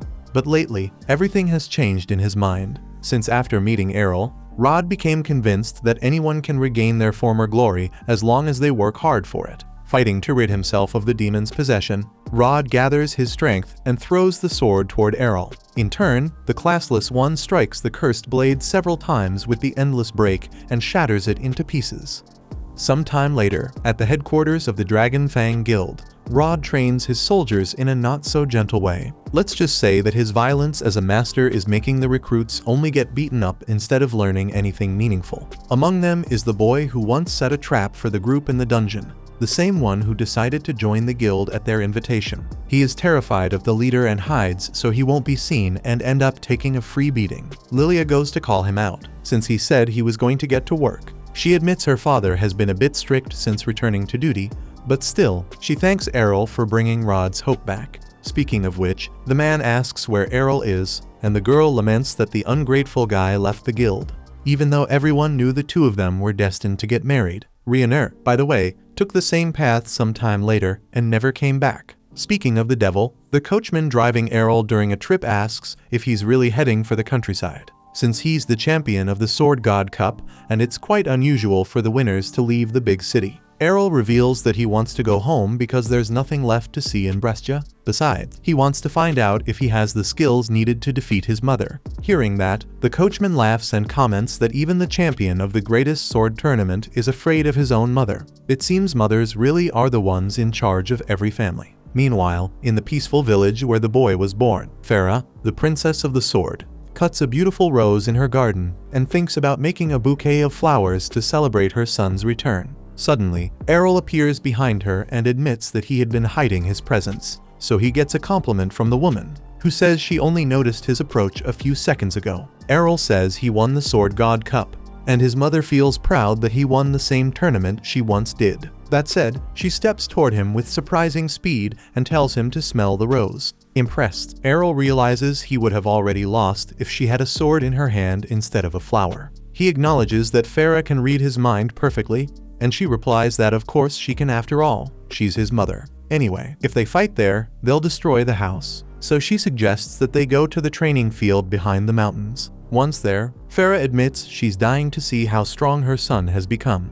Jokingly, Errol points out that this will be the only time his mother laughs like that. Then the goddess of the sword questions the champion's statement by attacking him at high speed with the divine step. This time, Errol was focused enough and managed to block, since he had just seen his opponent perform that same move back in the garden. Next, the man steps back to gain space, and realizing he must attack aggressively not to lose, he charges forward with everything he has. The opponent is impressed by the way he combines the air slash and the twin blade slash. By the way, the son asks which skill she used, and she replies that she just swung her sword because, according to her, she learned from her son how to fight without relying on techniques. Admiring how amazing his mother is, the boy attacks again, and the fight between the two could be heard from the middle of the village. That's how intense it was. Incidentally, Captain Evans, Rhaenyr's father, hears all that noise and is startled. The forest around the training field is turning into a disaster because of the clash between mother and son. After being surprised that the boy was using the swordsman's air leap, Farah responds with the divine presence, but just as he had done against that powerful enemy in the depths of the dungeon. When he was caught in the magic trap, Errol manages to block the attack with relative ease. Since that's the case, Farah raises the level of the fight. Soon, when the two opponents meet again in the middle of the battlefield, both use the infinite break at the same time, the special ability of the goddess of the sword. At that same moment, Rhaenyr arrives in the village and starts to think she hasn't met anyone yet because of the strange noise she heard along the way. When she knocks on the door and is greeted by a child, she assumes it's Errol's sister, introduces herself, and says she came looking for him. The girl replies that her brother isn't a milkman to be chasing cows, and that certainly wasn't pleasant for Rhaenyr to hear. Jealous, the child says her brother isn't home and makes it clear he's not interested in seeing a cow, almost slamming the door in the woman's face, but Rhaenyr stops it in time. While the little girl yells that she doesn't know how to speak cow language, Farah appears, calling out to Mira not to be rude to their guest. Errol asks what Rhaenyr is doing there, while Mira runs to give her brother a tight hug after he's been away for so long. The girl comments that both of them look pretty beaten up. So they explain that they had a duel one in which Farah was defeated thanks to a small advantage in physical condition that Errol currently has. Rhaenyr finds that incredible either way, considering his mother is the goddess of the sword. Errol admits that's true, but understands that his mother's current strength isn't the same anymore, so it's not like he can feel too proud about it. Farah grumbles that she's still as young as ever and asks her son to introduce the young lady standing before her. So, everyone goes inside for an afternoon snack, and Farah shows great interest in hearing what happened in the City of Swords, although she seems even more curious to know how the couple fell in love. Mira yells that she's not interested in hearing about a cow's life, and Errol says that the two of them used to live together. Rhaenyr hurries to explain that they were from the same guild before the kid has a heart attack at the table, and adds that he came to the village because Errol left so suddenly and without saying goodbye. He explains that he had already learned all the techniques he thought he should, and that it seemed enough to move on. The girl stands there looking awkward after such a cold answer, and Farah asks if the girl walked all that way just because she was worried about Errol. Rhaenyr says no, since she also lives in the village and, to be honest, she really hopes that the goddess of the sword will become her mentor. In the middle of that, Captain Evans runs into the woman's house asking for help with an urgent matter. According to him, mysterious rumbling sounds had been heard in the western mountains a short while ago, and when he went to check the area, he saw countless trees cut and smashed along the way. Farah makes something up and says there's no need to worry, it was just her defeating a monster. Relieved, Evans finally notices his daughter and asks what she's doing in Miss Farah's house. The goddess of the sword says that the girl wants to learn from her how to become a bride. And while Evans bursts into tears of emotion, the young girl hurriedly explains that she was actually hoping for a few fencing lessons. Since that's the case, Farah says it's a good idea to train both things at the same time. And her father loves the idea, because when his wife died, he swore that he would see his daughter grow up and become a woman, but everything he knows how to teach has to do with swords. And if she could also learn how to take care of a home, nothing could make him happier. In that case, Farah pats her chest and takes the responsibility for herself, while poor Rhaenyr realizes that her opinion there doesn't matter at all. After that, Errol goes to the office of the great Leon, the Archmage, who is also his father. When asked, the sorcerer explains that he's developing a spell similar to his finishing move. But aside from that, after hearing Mira shouting, he wants to know if his son brought home some cutie. About that, Errol says that she's more than a cutie, she's beautiful, but that doesn't matter. In fact, Errol seems more interested in saying that he defeated his mother in a duel, and that he would really like his father to teach him how to use magic. Already expecting this moment to come someday, Leon explains that it's impossible, and that the boy should give up. Back in the kitchen, Farah tries to teach Rhaenyra how to cut a cabbage, but it's obvious the girl isn't used to that kind of task at all. She even takes a battle stance before starting, and ends up destroying the whole table with a heavy swing of the cleaver, breaking Mira's mug too and leaving the little girl inconsolable. Staying calm, Farah asks if the young woman didn't cook back at the guild, and when she admits that she always left that to whoever knew how to do it, the goddess of the sword begins to realize she's going to have a hard time teaching this girl how to take care of a house. Rhaenyra insists that she would rather have only fencing lessons, so the teacher explains that those who want to become excellent swordsmen must learn to master their mind, body, and technique. For that, it's necessary to learn a lot from everyday activities. Speaking of which, she admits she's happy it feels like she's gained a new daughter. Speaking of which, Rhaenyra asks if Errol didn't have an older sister, and Mira says that the girl left home after saying she would build a world where someone without a class, like Errol, could live peacefully. Rhaenyra agrees that the classless suffer a lot of prejudice, but she really doesn't think Errol is the kind of guy who needs help to solve any problem at all. In Leon's office, father and son fix a piece of furniture using household tools. Errol asks if Leon couldn't have fixed that easily with magic, and he says that his wife loves it when he smells like sawdust. But since the boy is dying to see magic, the father picks up his daughter's broken mug and uses the reconstruct spell to make it as good as new. Later, while the two are tidying up part of the outside of the house, Leon insists that his son should give up on using magic, since not everyone has magical energy, a special aptitude required to cast spells. Even so, Leon admits that maybe nothing is impossible for a classless who won the goddess of the sword cup. When opening the old chest where they keep the swords Errol broke during his training over the years, the father points out how dedicated the boy has always been, and that he never repaired or threw away those weapons because he wanted to have proof at home of how true that is. Now, truth be told, not having magical energy, for a mage, is the same as wanting to be a swordsman without hands. Errol asks how his father can be so sure that he doesn't have mana, and Leon explains that if he did, the boy would have been declared a spellcaster on the day of the blessing. Even so, Errol is sure he does, because he discovered it when Rhaenyra used to beat him every day at the guild. Leon grows worried about the kind of relationship his son is in, but the boy explains that he asked to get beaten up to develop the courage skill. Anyway, back then, to restore the divine protection he constantly lost, he had to drink holy water like crazy, which made Lilia furious, even though he'd earned so much money from the bets on the championship he won. And since Errol wanted to ruin his body anyway, the girl showed him some old potions from the storage room that she had no idea what they were. But maybe, if he was lucky, they could be holy water too, or at least something similar. Thinking that training with his internal organs poisoned would be a great way to build endurance, the classless boy decided to take his chances and downed the entire potion in one gulp. After drinking it, he felt something recovering inside him, but it wasn't the divine protection. The father guesses it was his son's magic energy and believes that, if that's the case, he'll be able to teach magic to the boy, something he's always wanted to do, since he's always been jealous of Farah teaching swordsmanship to the kid and not being able to do anything similar for him. To put what was said to the test, Leon asks his son to focus on the energy inside his body and try to release it, imagining it sliding out through the palm of his hand. After a few seconds of trying, the Archmage started to worry that his son had been mistaken.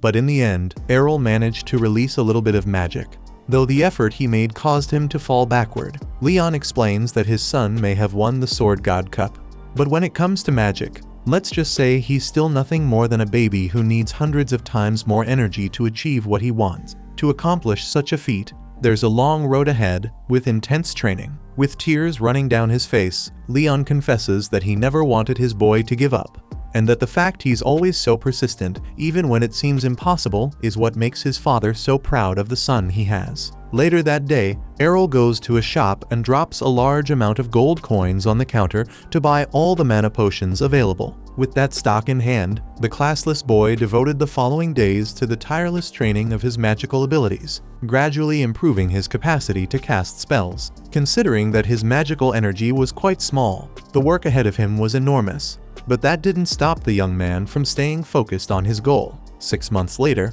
Errol was able to display as much mana as a regular spellcaster. But to start using spells, he needs to study magical language, which is a system that serves to structure magic itself. If you master this technique, when casting a spell, it will automatically appear in your mind. To develop that technique, Errol needs to build each spell in his head every time. According to Leon, it wouldn't be a bad idea for the boy to study at the Magic City Institute, a place where the Archmage himself studied when he was younger, but where it's necessary to take a test to be admitted. At lunchtime, Mira smiles as she admires her mother's soup, but gets upset when Rhiannon says that, actually, she was the one who cooked it.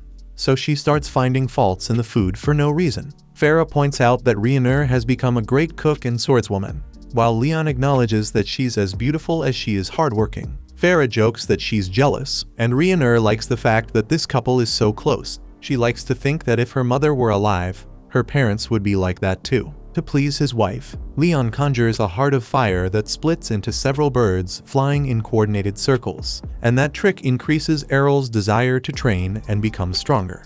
3 years later, Rhiannon is still going strong, training intensely at Errol's house and developing other skills, like making a tea that Farah fell in love with. However, in the middle of this relaxed moment between the two, Mira starts crying and says she went to wake her brother up. But there was only a letter left behind saying that he was going to the City of Magic. The mother comforts her daughter, who can't stop crying, pointing out that Errol had indeed mentioned his interest in magic. But this departure seems far too sudden. Rhiannon comments that she once did something similar with her father, and now she understands how sad it is to be abandoned like that. Farah hugs the girl and asks her not to do the same thing as her son, and she promises she won't, especially since she still has a lot to learn there. Farah confesses that her children are a bit more reckless than she would like, and she pretends she doesn't know who they take after. Leon appears right after waking up and has no idea what's going on. Meanwhile, on the way to Alsbel, the City of Magic, the classless one learns from the coachman that it will take approximately 2 more days to reach their destination. By the way, this man comments that the young one is really strange, since 3 years ago he caused quite a stir in the City of Swords and then simply went back home as if nothing had happened. And now he's suddenly heading to Alsbel out of nowhere. Listening to the conversation, accompanied by some friends, a passenger in the carriage comments that Errol seems a bit older than them to be entering the Magic Institute, and that maybe it's already too late. A friend asks Kaido to stop picking on the guy, since he probably failed the entrance exam several times. Kaido says that Kyufa might think she's defending him, but she's actually bullying him even more, so the two start arguing. The last girl asks them to calm down, and the boy tells Colette to shut up. After the situation settles down, Kaido asks what kind of magic Errol is good at, saying he's good at red magic. Thinking about what to answer, Errol remembers a lesson he had with his father about the 6 styles of sorcery, which are divided by colors: red, blue, green, yellow, white, and black. While the magical ability a person can obtain varies for each individual, in Errol's case, there is no such limitation. After recalling that day, the boy says he's not good at any kind of magic, since he's classless. Kaido is left speechless, while Kyufa laughs and says the man is joking, since no classless person would bother going to the Magic Institute. The kid asks if he looks like a clown, but Errol shows his ID and proves he was serious. The 3 kids are left in shock after seeing a classless person for the first time. Kaido wants to know if Errol has a screw loose for wanting to enter the institute, and the poor guy feels like he's had this conversation before. Suddenly, a frightening roar is heard in the middle of the forest. Errol imagines it came from the Troll King and that it was directed straight at them. Scared out of his mind, Kaido tells the driver to hit the gas, but the horses were so startled that they froze completely. Like a Teletubby, Colette screams that it's time to say goodbye, but Kyufa beats her chest and declares that, king or not, a troll is still a troll. Thinking along with her friend, Kaido assumes the king must be slow because he's huge, so the two agree they could exploit that weakness and win the fight if everyone works together. Colette joins her partners, and then the troll appears before the carriage. Colette starts panicking again, but the boy in the group gives her a shove, saying that fighting in fear means fighting already defeated. However, at that same moment, the real Troll King, 4 times bigger than the first, appears and sends the other one flying into the sky. And the trio immediately concludes that they're going to die. Still, trying to stop shaking, Kaido steps off the carriage with his wand, ready to go down shooting. In an impressive display of courage, the boy gathers all his mana at once and launches a fireball at the troll. But it only serves to make the monster even angrier. From that moment, Kaido knows his time has come. But Errol decides to intervene with an explosion and vaporizes the enemy in the blink of an eye. The kids stare in shock at the classless one, since explosion powers are supreme level red magic, the kind only archmages can cast. After ending the fight, Errol heals the horses and gets them moving again. So Kaido decides to apologize for having underestimated him just because he's classless. As if that weren't enough, he asks if he can call Errol Master, since he wants to become a great wizard like him. Errol shows his classless ID again, but the kids start to suspect it's fake and that he's hiding his true identity for some reason. At that moment, Errol regrets not having used only his sword to kill the troll. Hours later, the carriage approaches the Gate of Ozbel, the city of magic, practically a walled island in the middle of a lake. When the travelers say goodbye to the coachman and cross the bridge to the city, Kaido follows Errol like a little puppy, which annoys his friends. After all, if this guy is much more powerful than he says he is, maybe he used a spell to control Kaido's mind. So they should keep an eye on their friend. Hearing that from afar, Errol can't take it anymore and just wants this whole situation to end already. Inside the city, once Errol used an explosion in the forest, Kaido asks if he's going to take the Red Institute's exam. Being honest, the boy didn't even know that the institutes were also divided by colors, just like the magic classes, and the kid explains that the difference between them is so big that they need to be divided. By the way, Kyufa explains that she's going to the Blue Institute, while Colette is going to the green one. Kaido teases them, saying they'd better open their eyes, or they'll end up being sent away and having to go back to the countryside with their tails between their legs. Speaking of that, Errol hopes he won't be stopped from taking the test, like what happened in the City of Swords. Therefore, he decides to go with Kaido to the Red Institute, where both of them fill out a form with their personal information to start the test. Errol hands his paper to the receptionist who, when looking at the candidate's class, asks if he filled out the blanks correctly. The boy gets tense, certain he'll be stopped from taking the exam once again. However, the employee only wanted to confirm the information and assures both boys that they're in the initial phase of the exam. Confused, Errol asks if he's really allowed to take the exam being classless, and the girl confirms that everyone can participate, which surprises the boy. On the way to the first phase, with a smile from ear to ear, Kaido assures that his master will pass the exam easily with all his vast power. As soon as they arrive at the testing field, a candidate is throwing a fireball at a mannequin wearing war armor, and upon hitting it, he's approved in the test. Next, a cocky kid shows up full of arrogance, looking down on the others for having used only simple fireballs. The person in charge of the exam is impressed when reading the boy's form. Realizing that he's already a mage, an advanced class, even though he's so young, Errol asks what's so special about that. Then Kaido explains that those blessed with an advanced class are considered prodigies, and they always have a much smoother path toward success, which makes everyone envious. Thinking about his father, Errol finds it curious that someone with an advanced class could also be just an ordinary man with a peaceful life in the countryside. Finally, the cocky candidate asks if he can destroy the mannequin with his flames. Kaido comments that this kid thinks too highly of himself, and Errol replies that Kaido himself isn't one to talk much. Then the candidate casts Eruption, a sinister pillar of fire that leaves everyone around him in shock except Kaido, who mocks the guy by saying he's strong, but still nowhere near his master's level. Errol slaps the boy on the head to make him learn to stop dragging him into things, and that gives the blonde brat an opening to claim that this so-called master surely knows the difference in strength between them, since not just anyone can melt metal with fire. That said, Errol points toward the mannequin, and when the boy looks in that direction, he notices that it's still standing. The examiner explains that it's because the dummy was made of mithril by the Yellow Institute, and it's practically impossible to melt that rare ore.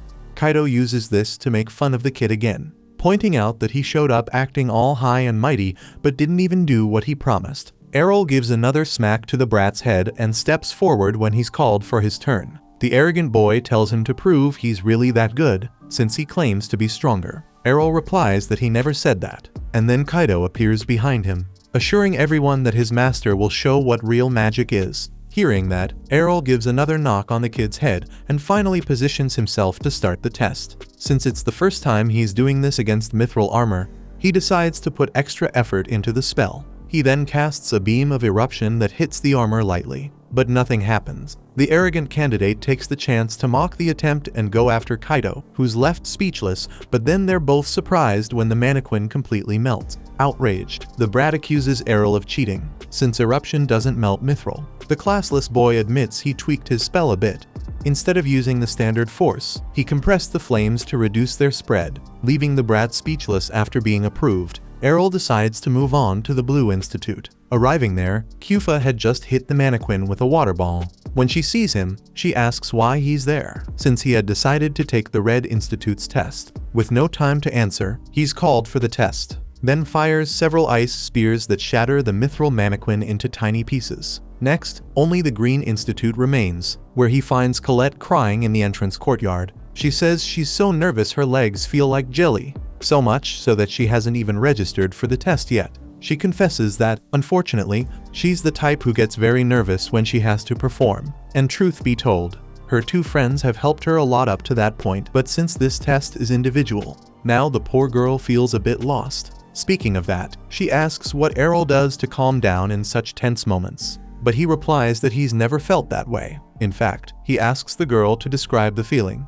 and she imagines it's anxiety caused by the fear of failure. Errol asks if she's never failed in life, and she assures him it's quite the opposite. She fails so much that she'd rather avoid it altogether. The boy doesn't understand why she feels that way, since he himself also fails and loses many times in front of others. The classless one explains that, in most cases, your life doesn't end because of a failure, and Colette realizes that she can try again later if she doesn't succeed. Understanding what he meant and feeling calmer, the girl thanks him for the advice, and when asked what the Green Institute's exam is like, she says that you must make the whirlpool spin with magic to be approved. Next, when he steps forward to take the test, the classless one focuses, wand in hand, and casts a tornado that devastates the windmill. He thought that thing was made of mithril too, but it seems it's only wood. Either way, it's done for now. As the next candidate, Colette begins to tremble with fear, since she has to take the exam right after that shocking display.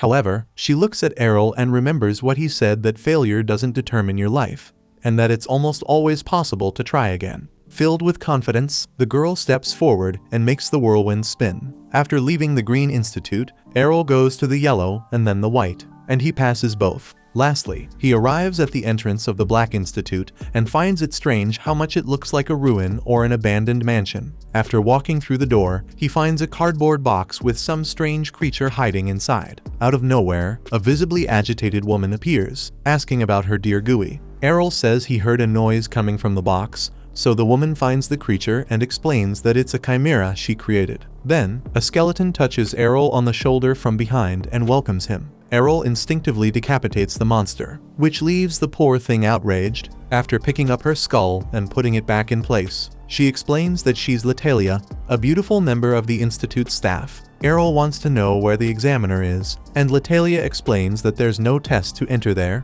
since most children don't want to learn dark magic anyway, so basically, whoever wants to join can. When leaving the Black Institute, the classless one is found by the trio of boys. After he won the hearts of all three, each of them now wants him to join the institute they belong to. However, he says he won't join any particular one. In fact, he wants to join all 6.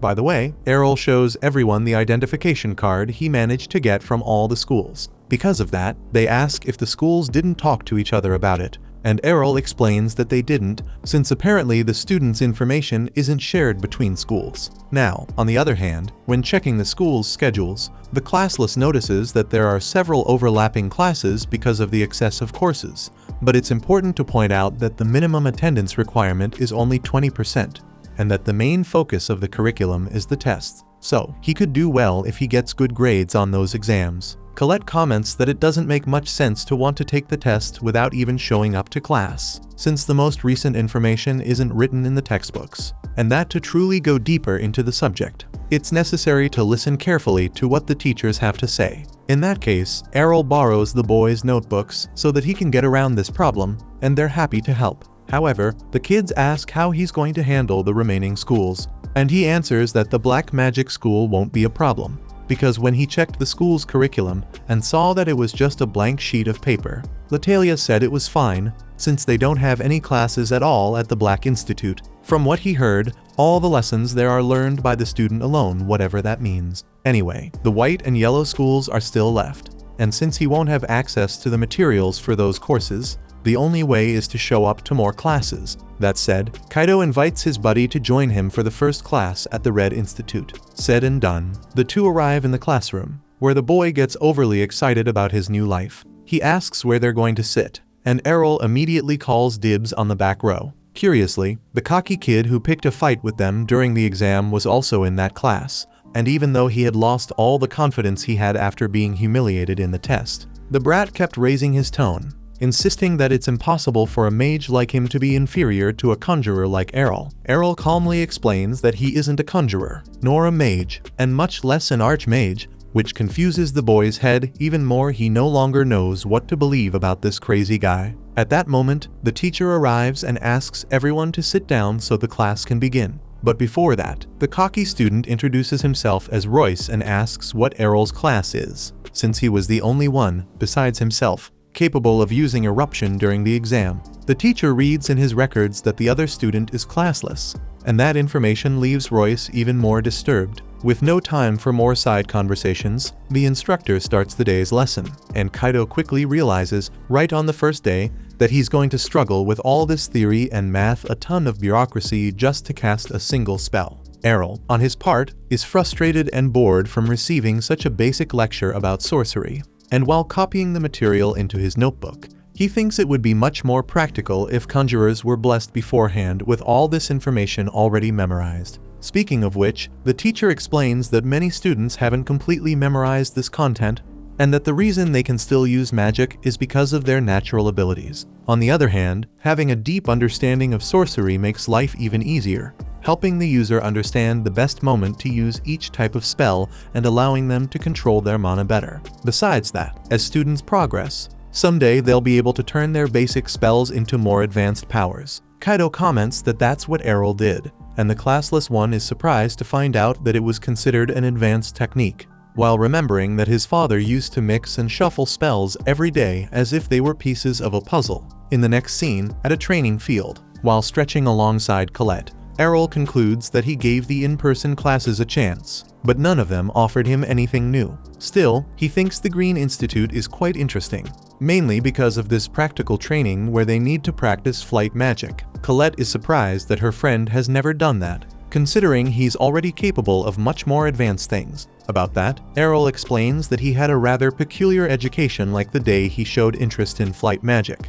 but his father, who's terrified of heights, ended up forbidding that kind of spell. Speaking of which, the teacher introduces herself to begin the lesson. First of all, the students must imagine themselves levitating on a current of air, maybe even spreading their arms and imagining they're birds, if that helps. Errol figures this exercise is more for those who already possess the flight ability, while he, on the other hand, won't be able to actually perform it just by imagining in his mind what was said. When he looks to the side, he sees Colette overjoyed that she managed to fly for the first time. In fact, she loses control and falls on her backside, which makes everyone look at her, but following her friend Errol's words, she had promised she wouldn't be afraid of making mistakes anymore. And that's exactly what she's putting into practice. Errol reflects that Colette quickly grasped the concept and will probably evolve a lot if she keeps practicing. And since practice is the only path, the classless focuses on finding some different solution to take flight. That solution was conjuring a tornado beneath himself, which worked as a spring to launch him high into the air. In the end, he crashes onto his back with such force that it creates a small crater in the training field. While Colette helps him get up, Another student approaches to point out how terrible the two of them are at what they do. To show how it's done, the guy floats with impressive smoothness and performs an extremely graceful flight without the slightest difficulty. After landing on the ground with everyone's admiring eyes fixed on him, he explains that he focused all his studies solely on the art of flying ever since he became a conjurer. And because of that, he won this race. Errol asks what's this talk about a race, and Colette explains that it's a sport that uses flight magic, where people compete by flying through a course to see who reaches the goal first. Errol finds it fun and volunteers to participate, which makes the human parakeet even more vain, reminding him that to take part in an aerial race, it would be good to learn how to fly first. In that case, Errol promises to train enough to handle the competition. But since there are only 2 months left until the next race, the parakeet assures him it takes 6 months to truly learn to fly, so it would be better for him to focus on facing him only next year. When the student leaves, Errol thinks about which spells he will mix to speed up his flight training, since, according to him, 2 months are more than enough for him to master this technique. At night, after dinner, instead of going to sleep, the trio of young mages gathers at the school. Kyufa explains that he asked for Kaido's presence to have some extra protection, since several rumors have been circulating about a terrifying figure that appears at the school during the night. The boy is scared to death by this story, which makes the girl remember when he couldn't even go to the bathroom alone. It's funny that she's the one pointing fingers, since she herself has been hiding behind Colette ever since the three of them met. Kyufa justifies himself by saying he was only protecting his comrade's rear guard, and then an argument between the two almost begins. But Colette reminds them that it's not a good idea to make noise at this hour. Speaking of which, the ghostly figure the boys were talking about suddenly appears at the window. The apparition opens it, and when Colette starts screaming, we see that it's a hooded man who covers the girl's mouth. Kaido threatens to roast the ghost, but the man removes his hood and reveals that it was Errol all along. He asks what the kids are doing there, and Kyufa asks the same question back, full of anger. In that case, the classless one explains that he's been practicing his flying every single night in this area since the day he decided to take part in the next race. Kaido worries the guy might have a breakdown from taking on so many commitments one after another, but Errol assures him he's taking care of his health. In fact, he was sleeping during most of their conversation. The fact that he can practice while asleep will be the key to mastering the flying technique within the deadline, since that way he restores his mana and energy while developing this ability. Using a well-known saying, it's like killing 2 birds with 1 stone. Speaking of development, Kaido laments that he hasn't gotten stronger since he started taking classes, so he would like to train on his own, just like the one he calls Master.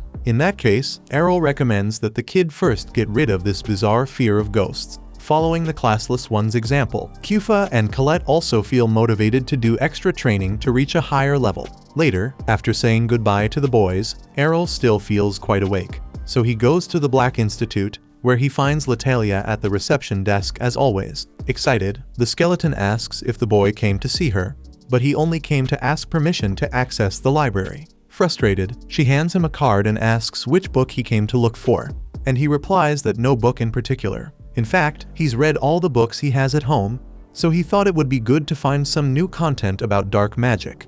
Latalia finds this interest curious, since most of the time people just want to keep their distance from that kind of sorcery. The next day, Errol interrupts the teacher's class to tell him that the 3rd line of the enchantment he's writing is wrong. Surprised, the instructor notices the mistake and rewrites the line. Kaido comments that the master is really amazing, and Errol says that spells don't appear in his mind automatically, meaning he has no choice but to memorize each one of them. To memorize so many spells, he had to greatly shorten the size of the enchantments in his head. Hearing the conversation, the teacher finds the classless one's situation interesting and hands him the chalk so that he can write one of his spells on the board. Without hesitation, Errol goes up and shows a shortened version of the teacher's spell, who acknowledges that maybe the spell really can be invoked that way, although it could also result in a dangerous explosion if it fails. Errol, in turn, explains that he doesn't need guarantees when he has divine protection, and even though he sometimes suffers considerable damage,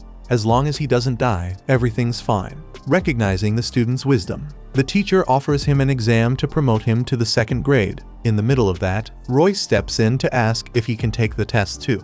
So, the teacher gathers both apprentices in the test area and points to an iron gate that holds the monsters that will be part of the exam. When each student steps onto the field, a monster will be released and must be defeated with magic before it reaches the conjurer, since that's the rule to pass the test. Finally, the instructor asks who volunteers to go first, and Royce insists on starting. So, when he stands on the line and the gate opens, a giant minotaur comes out, charging furiously toward the human. Even though he's tense because of the creature's strength, the mage doesn't give in to nervousness and casts an eruption at the monster but ends up missing. Errol notices that this power is stronger than what Royce showed in the first exam, and the teacher understands that this is the boy improving with the lessons. Finally, Royce tries in every possible way to hit the minotaur with several consecutive eruptions, but fails miserably in each attempt. The teacher comments that eruption isn't very suitable for a moving target, besides the fact that Royce is clearly anxious about the minotaur's approach,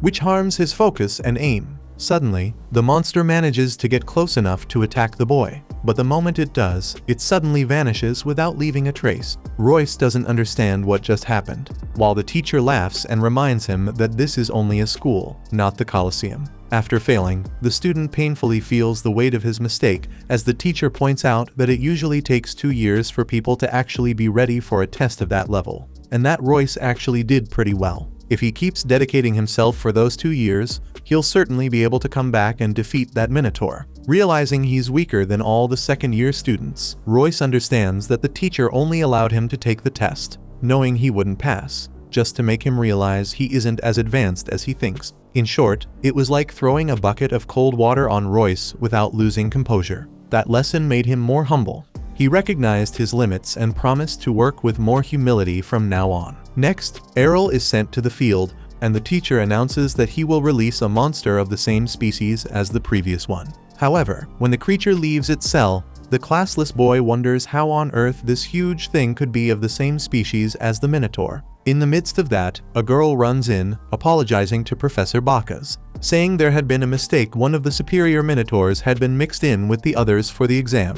However, it was already too late. The minotaur was charging forward with all its speed and strength toward the student. On the other hand, Errol doesn't know anxiety. Completely calm, almost too calm, he conjures 2 spears of fire and shoots them at his target. But the monster manages to dodge with a leap. Seeing that, Bacchus worries that the superior minotaur might not fall into the trap designed to protect students from being attacked. So he tells Errol to leave the field so that he can defeat the threat himself. However, the student insists he can handle it. After all, the fire spears missing was part of his calculation. They turn around and strike the minotaur from behind. Now that his target is immobilized after taking a heavy blow to the joints, the classless boy casts an eruption and finishes the job. The teacher can't believe what he's seeing, since this kind of minotaur is only used to train elite students with extremely rare and advanced classes. It makes him think that maybe they made a mistake when they classified Errol as classless. Either way, the boy has earned it and is promoted to the second year. Later, when the trio of mages meets with Errol, Kaido keeps bragging that his master is the best there is, as if he were the one who passed the test. Speaking of which, even though Errol passed the exam, he looks downcast. After all, this kind of promotion test usually happens only once a year, at the end of the semester, and this one at the Red Institute was an exception because he was recommended by his instructor. Still, the boy fears that the same might not happen at the other schools. The next day, while preparing lunch, Riener almost burns herself with the food. Supervising her apprentice, Farah asks if she wants to take a break, but the girl decides to keep working and nearly splashes hot oil on herself while frying a fish. Sitting at the table, Mira complains that lunch is taking too long and gets scolded by her mother, who says the girl's brother also grew up by making countless mistakes along the way.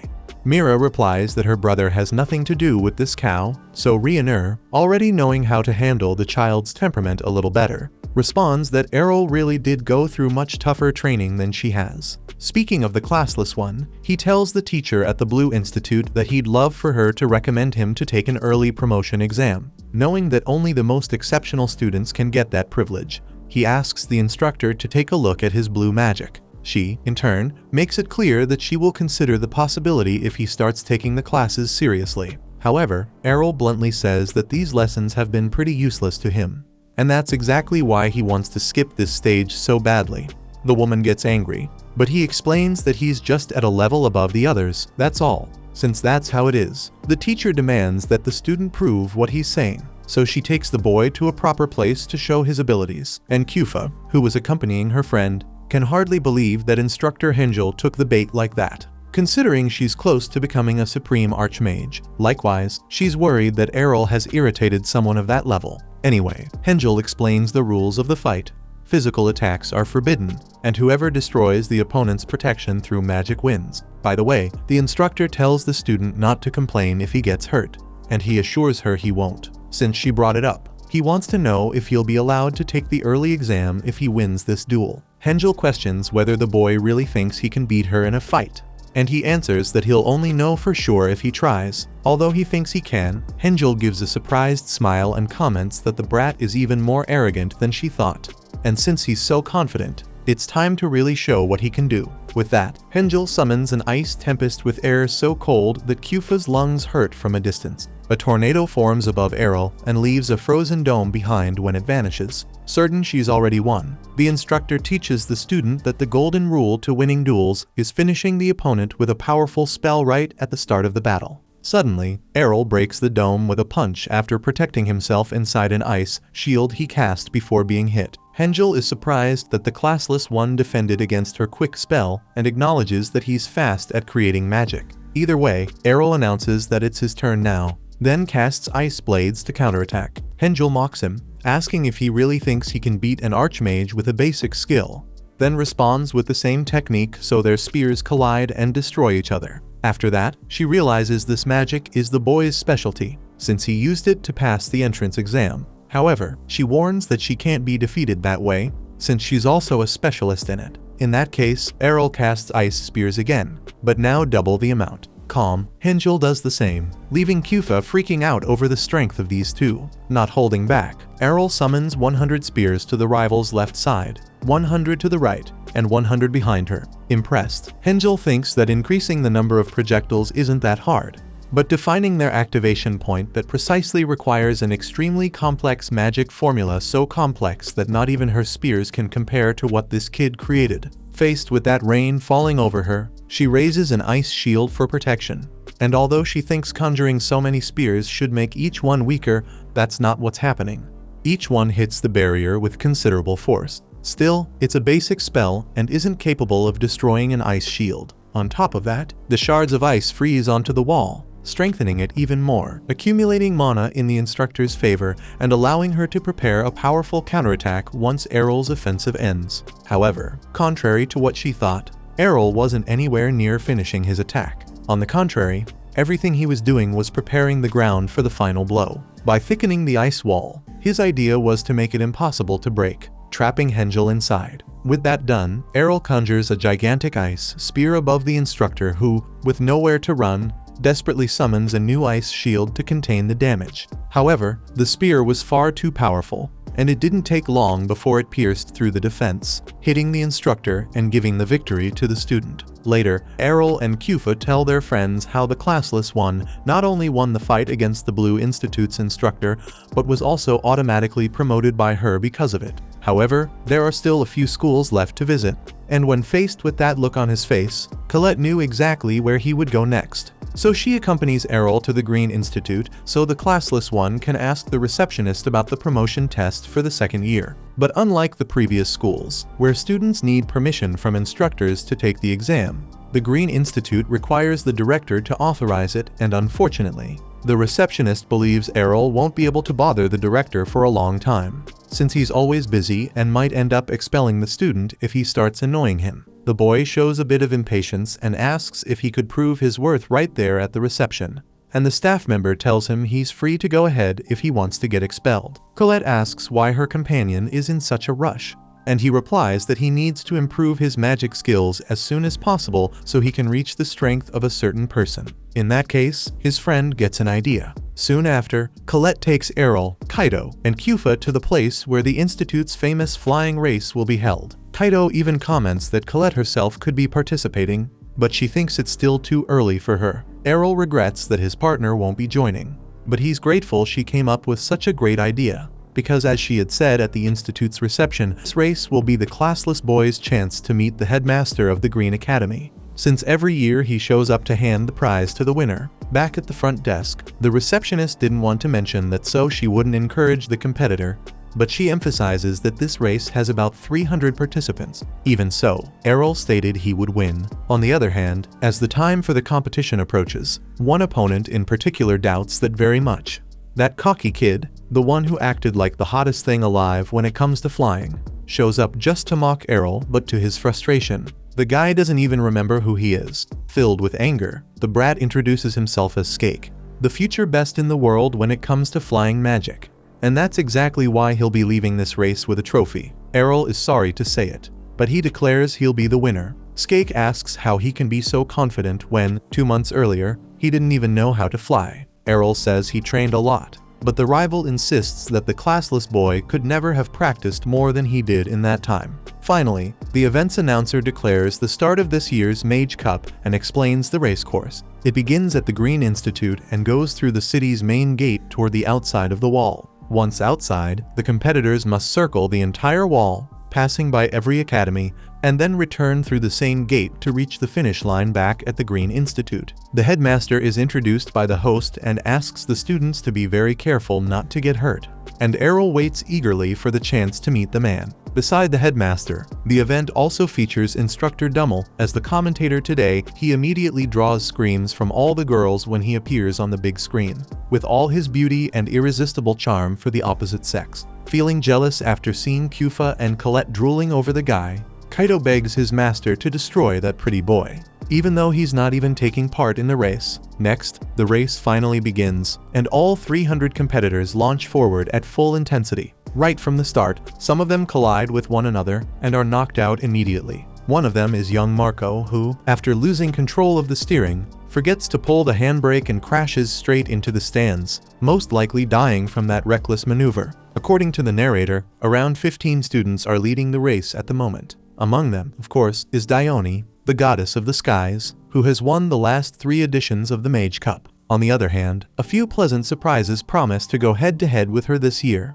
And the 2 most obvious ones are 2 first-year students of the Green Institute, Skake and Errol. Speaking of them, Skake asks how the classless boy can fly so fast, and Errol replies that he's actually holding back a bit to save energy for the end of the race, which makes Skake pretend he already knew that. By now, the dangerous part of the race arrives, the moment when competitors need to exit through the gate in the wall and make a sharp turn to go around it. Many students lose the race exactly here, and soon the 2 who were leading lose control and fall into the moat at the entrance. With some effort, Skake pushes a few rivals aside and stops right in the middle of the gate to reduce the risk of a collision. With an impressive maneuver, he makes the turn perfectly and fills himself with confidence, but immediately frowns when he sees Errol beside him with barely any effort. After some time, Dione takes the lead and reaches halfway through the course ahead of the rest, while Errol and Skake chase right behind her the first-year students who have won the public's heart despite being from a lower grade. Speaking of that, even Dione admits she's surprised that those 2 are her main opponents this year. But when Skake claims he'll win, she increases her pace even more and pulls slightly ahead. Worried about being left behind, Skake pushes himself to increase his speed, but he's already reached his limit and ends up out of the race. Even in defeat, he impresses Dummel, who considers his performance far above average for a first-year student. From that point on, only Dione and Errol fight for the lead, although the girl shows she still has plenty of magic energy by raising her speed again. For his part, after practicing for only 2 months, Errol knows he can't reach her pace unless he uses his secret trick. With no time to waste, the classless boy casts spells that condense the wind behind him into invisible walls, which serve as platforms for him to push off with small jumps and gain speed. When Dummel explains to the audience how this strategy works, the crowd goes wild, while the commentator himself admits he's impressed. The boost provided by the compressed wind walls isn't that big, and what really matters is the caster's physical conditioning. In other words, Errol shows incredible leg strength and a skill level only a supreme-class swordsman could display. Hearing this through the speakers, Errol reflects to himself that the correct title would be Skyblade Swordsman, to be more exact. At this moment, the part that will decide the winner arrives, because up ahead the competitors must repeat that sharp turn toward the inner wall, only now at an even higher speed, since that's what happens in the final moments of a race when everyone is fighting for the lead. So far, the two leaders are side by side, and Dione knows he has to slow down to make the turn, but he plans to do it as late as possible so he doesn't give up the lead. In the end, whoever misjudges this turn will lose, but not wanting to risk a crash, the celestial deity decides to ease off the speed a little before Errol, even against his own wishes. That gives the classless boy the lead, but now he has to sustain that speed with a precise, surgical turn, otherwise, he'll slam straight into the wall. So, when the moment of the turn arrives, Errol uses the compressed air as a wall once again, making it easier for him to shift his body inward toward the barrier, proving that not only are his legs incredibly strong, but his arms are too. By pulling off this maneuver, the competitor crosses the finish line without any rival even close behind him, and the crowd goes wild at the first-year student's show of talent. Upon reaching the finish line, Dione shows humility and congratulates the winner with a smile, while Skake, on the other hand, arrives completely spent. The kid insists he'll win next year, but ends up fainting from exhaustion. Right after that, in front of the audience, the winner of this year's Mage Cup receives a certificate and a medal from the headmaster. Taking advantage of the moment after his impressive performance, Errol asks to be promoted to the second year. Supporting this idea, the headmaster asks where he learned such remarkable flying techniques, and when the boy says it was at the institute, the man bursts out laughing, as if the kid were clearly hiding something. Either way, he's eager to see what the classless student will do next. Certificate in hand, Errol celebrates the promotions he received in the Green, Blue, and Red institutes, but he still has half of the remaining academies to conquer on his way up. A day later, just as he had done at all the other schools, Errol goes to the Yellow Institute and asks to give a demonstration of his abilities so he can take an exam and advance a grade right away. However, the receptionist informs him that the registration period for demonstrations has already ended, and the next date to sign up will only come in a few months' time. That the classless one does not want to wait. He asks them to make an exception for him, since he was able to develop a golem never seen before and needs to prove his worth with that discovery. Hearing this, a man approaches the young boy and shows interest in the subject of the golem. Then, after listening to Errol's issue with the registration, he decides to help him with that, but only if the boy becomes his research assistant. With nothing to lose, Errol accepts the invitation. But when the man leaves, the receptionist gives the newcomer a warning. The man who invited him to be a research assistant is Instructor Rogwell, who is known for, every exhibition year, using his above-average ability with golem control to call a student on stage and, claiming they are his assistant, completely crushes the students in a humiliating way as a show of superiority. Even though Errol thinks that's childish, since it's his only way to earn the promotion at once, he sticks with the challenge. With that, the moment arrives for the Yellow Institute's presentation, where students demonstrate their skills by displaying objects and animals created from earth element magic, an event well known in the region and one that attracts a massive crowd. At a certain point, Rogwell is invited onto the stage.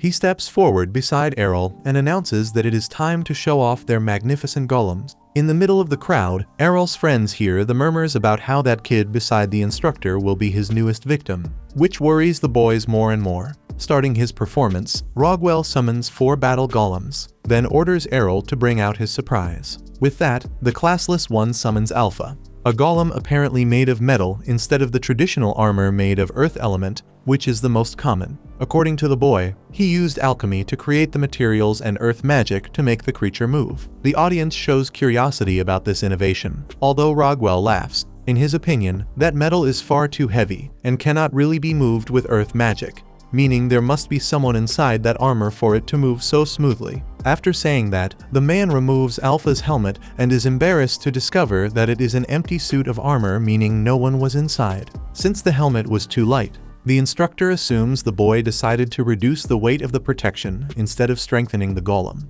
which means he will still be beaten by the battle golems Rogwell created. To prove his point, the instructor orders one of his golems to attack Alpha, but Errol's subordinate blocks the punch easily and, in that movement, even shatters the opponent's arm, leaving both the audience and Rogwell stunned. Realizing the situation is more serious, the instructor decides to stop holding back. He orders his damaged golem to repair itself and commands all of them to increase their resistance before attacking. With the numerical advantage, Rogwell declares victory early, claiming that Alpha does not have enough arms to fight so many opponents. However, Errol pulls another card from his sleeve by summoning swords for his golem. With these weapons, the creature easily defeats its opponents. Unable to believe it, Rogwell falls to his knees, shocked that such a creature is delivering such advanced sword techniques. Errol explains that this is not an ordinary golem, but one made from very lightweight alchemical materials, and that earth magic is used only for the flexible joints, increasing its mobility and reducing the mana cost for upkeep.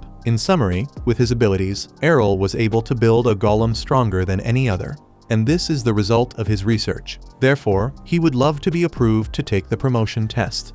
Shamelessly, Rogwell says that his assistants are never part of the evaluation, but if Errol agrees to join him in his golem research laboratory, the instructor might get that promotion approved with the institute's leader. Once again, with no way out, the boy ends up accepting the invitation. After that, he meets Keed, the person in charge of the practical test that will determine whether the classless one receives the promotion or not. Since the woman hasn't opened her eyes even once since he walked into the room, Errol asks if she is alright, and she tells him that she cannot see with her eyes, but she can feel the magic that resides in objects. For example, just by sensing Errol's magic, Keed can already say what kind of person he is. Speaking of which, she focuses on the boy's magical energy and notices that it is simply bottomless, and that several different energies are intertwined within it, something certainly very unusual. In any case, Keed takes Errol to the royal family's tomb of a great empire that collapsed long ago. Since a huge amount of magic had been accumulated in that place, it ended up becoming a dungeon filled with the undead. Errol enters the cave and lights up a light spell with his wand, but Keed asks him to be careful, since the undead are attracted to brightness, which can increase the chance of the boy being attacked. Speaking of which, a skeleton tries to strike Errol, but the student responds with a quick holy ray that destroys the creature.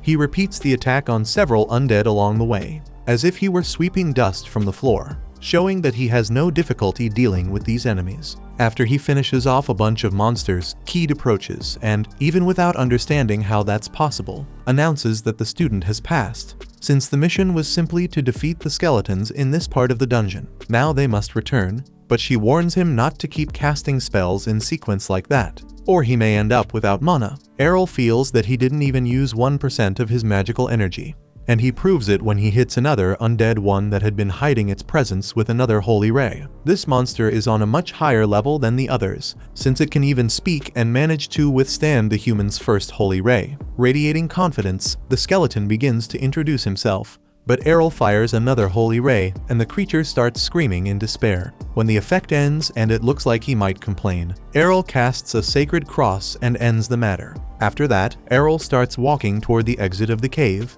but Keed, embarrassed, explains to him that the last undead was a high-rank monster. Yet it was defeated with the Sacred Cross, a light spell that can only be used by highly trained and talented exorcists, which is absurd. Errol, on the other hand, thought the Sacred Cross was basically the same thing as the Holy Ray. Later, while reading a book in the Black Institute's library, Errol is disturbed by Latalia, so he smacks the poor girl's skull, sending her head flying. In reality, he's irritated because this institute doesn't have a promotion exam like the others. After retrieving her skull, Latalia explains that the school used to operate like the others, with tests and everything. But the system collapsed because of a lack of students. Looking around and seeing how empty the place is, Errol agrees that the school is in rough shape. He also notices an extremely fortified door and asks Latalia what's on the other side. She explains that it's the room where students test the spells from the books. In other schools, students can do that outdoors, but since this institute deals with dark magic, doing that here could easily lead to a major disaster. With that in mind, Errol picks out a few grimoires to test the powers inside them. The first is called Magic that transforms humans into grotesque monsters, while the second, to his own surprise, doesn't even have a name. Not remembering picking it up, Errol opens the book and ends up removing the magical seal of a demon that was trapped inside. The demon thanks him for being freed, since no one ever wanted to take the book he was sealed in. But now that Errol kindly released this school kid backpack, he's ready to reward the human in the best way he knows. To return to the demon realm, he needs a catalyst, which is basically human flesh and blood. So he plans to use Errol as the sacrifice for the ritual. With that said, the creature attacks the human. Errol defends himself with his wand and counterattacks with explosion magic, but the spell doesn't activate. The demon laughs and explains that the boy fell into his trap and is now unable to use magic because of the magic circle beneath his feet. Since that's the case, Errol decides to fight the traditional way with his own hands. The demon finds it ridiculous that a mage would try to fight him with brute force, but Errol cuts off the demon's head with the wand. Even though he can regenerate, the monster is impressed that this guy can actually do that. Still, he's confident he can't be defeated with what his opponent has to offer. Errol then begins an endless sequence of blows with his wand. At first, the demon laughs because he isn't taking any damage, but as the hits continue, he realizes that, for some reason, he's shrinking with every strike. By then it's too late. The barrage is so strong that he can't react anymore, and all he can do is beg shamefully for his opponent to stop. At a certain point, Errol actually stops, but only when the demon is practically the size of a tiny fairy. And to make matters worse, Errol marks him with a servitude seal, forcing him to serve as his familiar.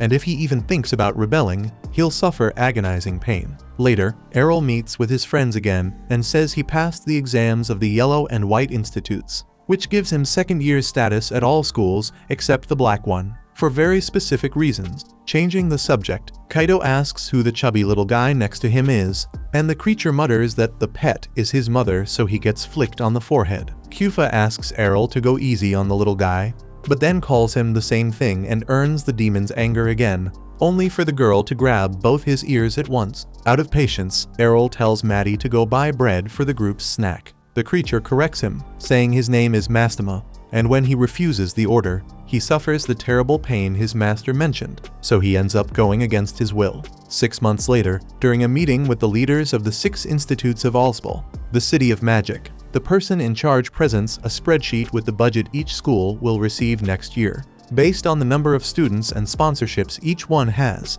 which determines how much income each institute generates and will receive back. Since it will receive more than 40% less than usual, the director of the Black Institute, Blag Hakiro, raises his voice and becomes the only person to protest the budget division. The official argues that the school is in full decline, with fewer students and less revenue each year, which justifies the cut. Blag becomes desperate, since this will make it impossible to continue his institute's promising research projects. Redora Ackerman, director of the Red Institute, mockingly asks what promising research he's talking about, since everything in that school is just madness. As if that weren't enough, the director of the White Institute, Guido Alshirn, adds that many cities are banning dark magic because they consider it dangerous, and she believes Alsbal should do the same. Finally, the official in charge reminds them that this measure is temporary, and that each school's budget will also depend on their performance in the 6 Institute Magic competition. In fact, if the Black Institute wins, he promises to give them the same budget as last year,